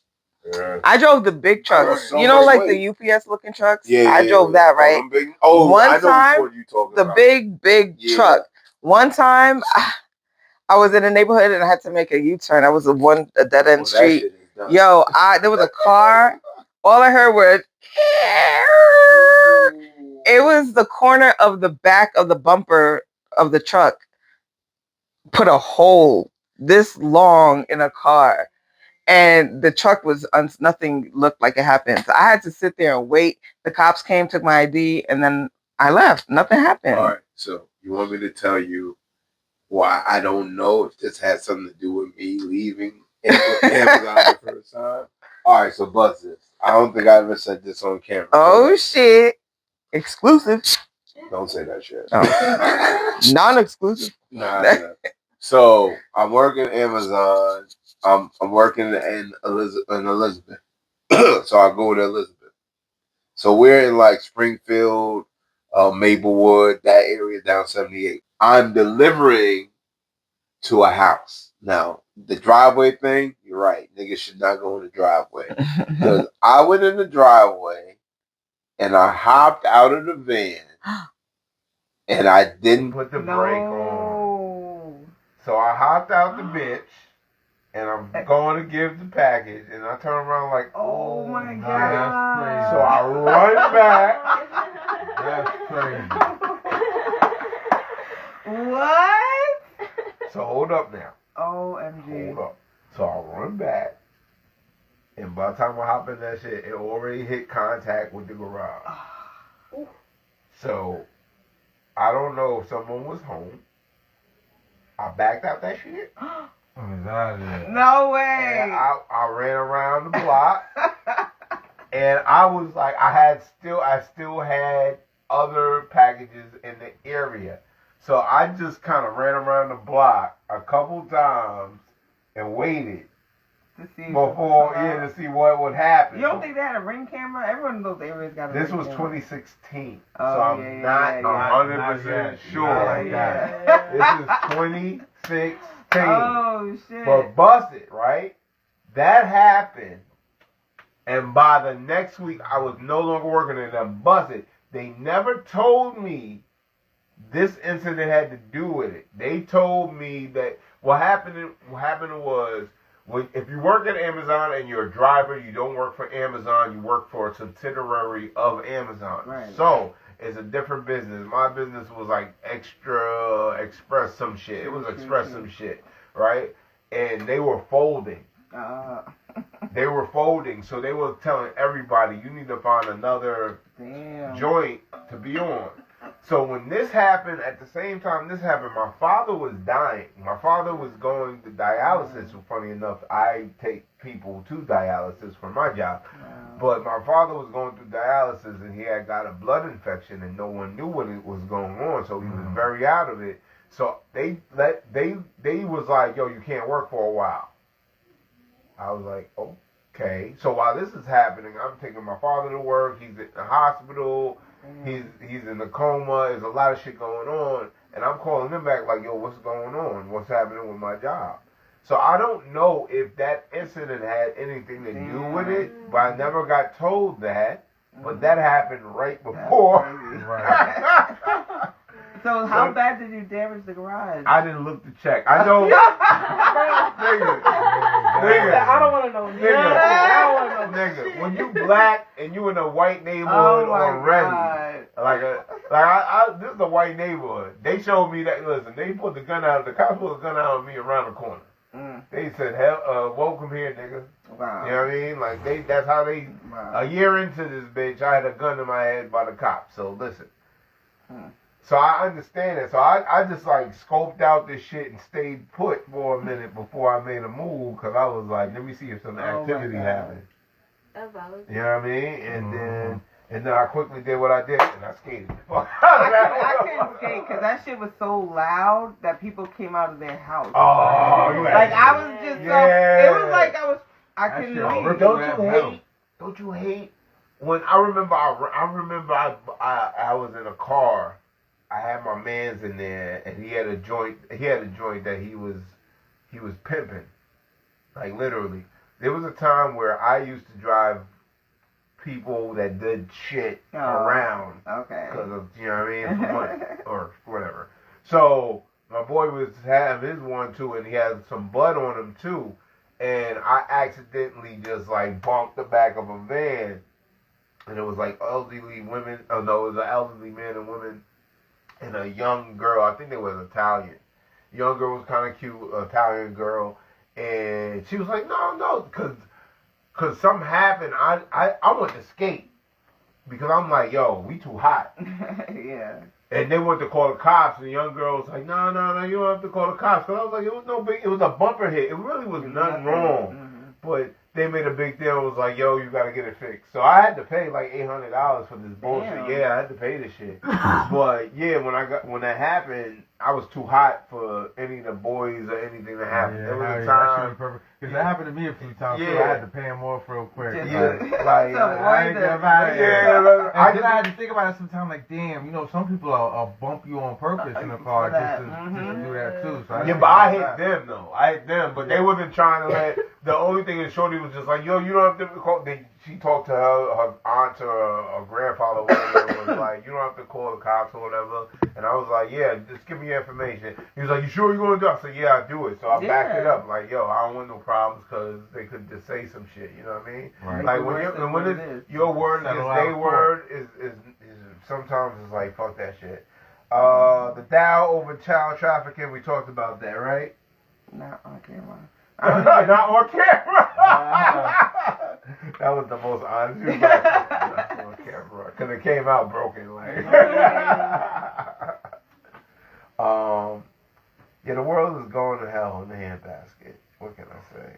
Cardi B and Stephon, they divorced. They not together. J. Cole. They're not together? No, they broke up after the Super Bowl. Wait, Bowl. what? You didn't hear that? No. Yeah.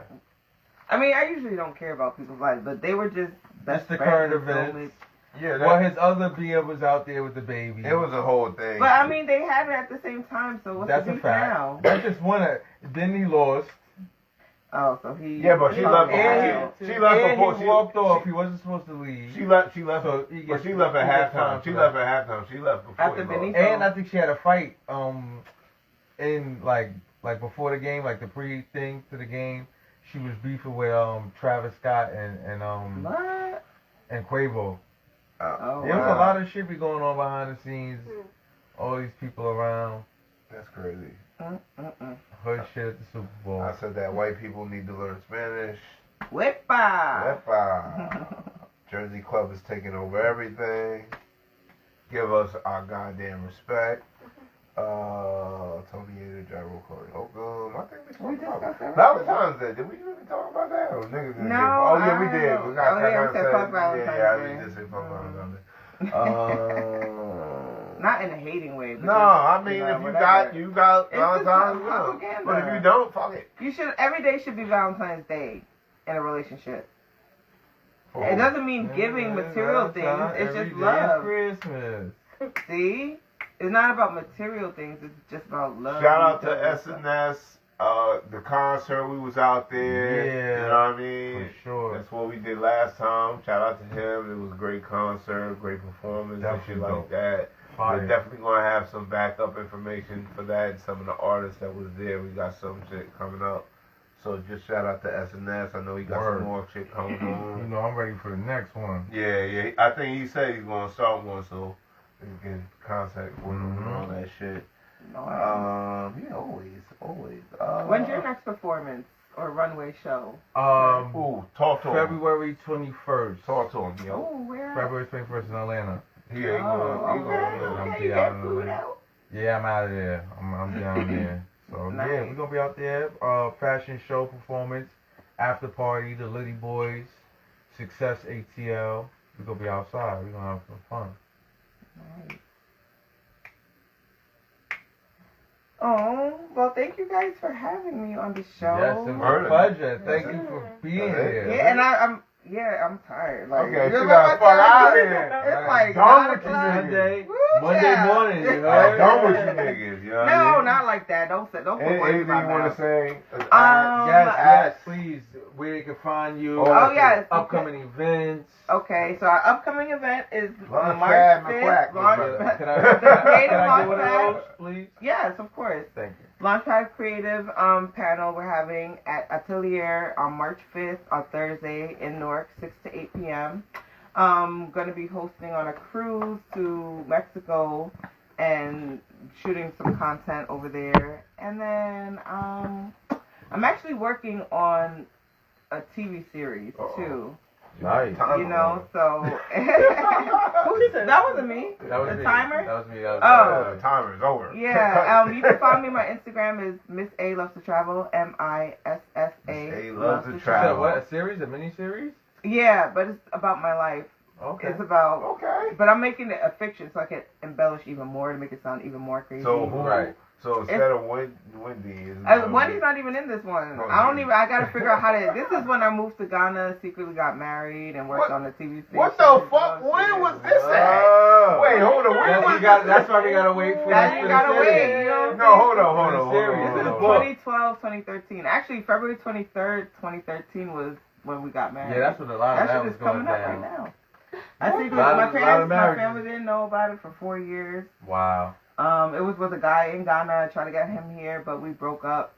Was it just because of that, or was it love too?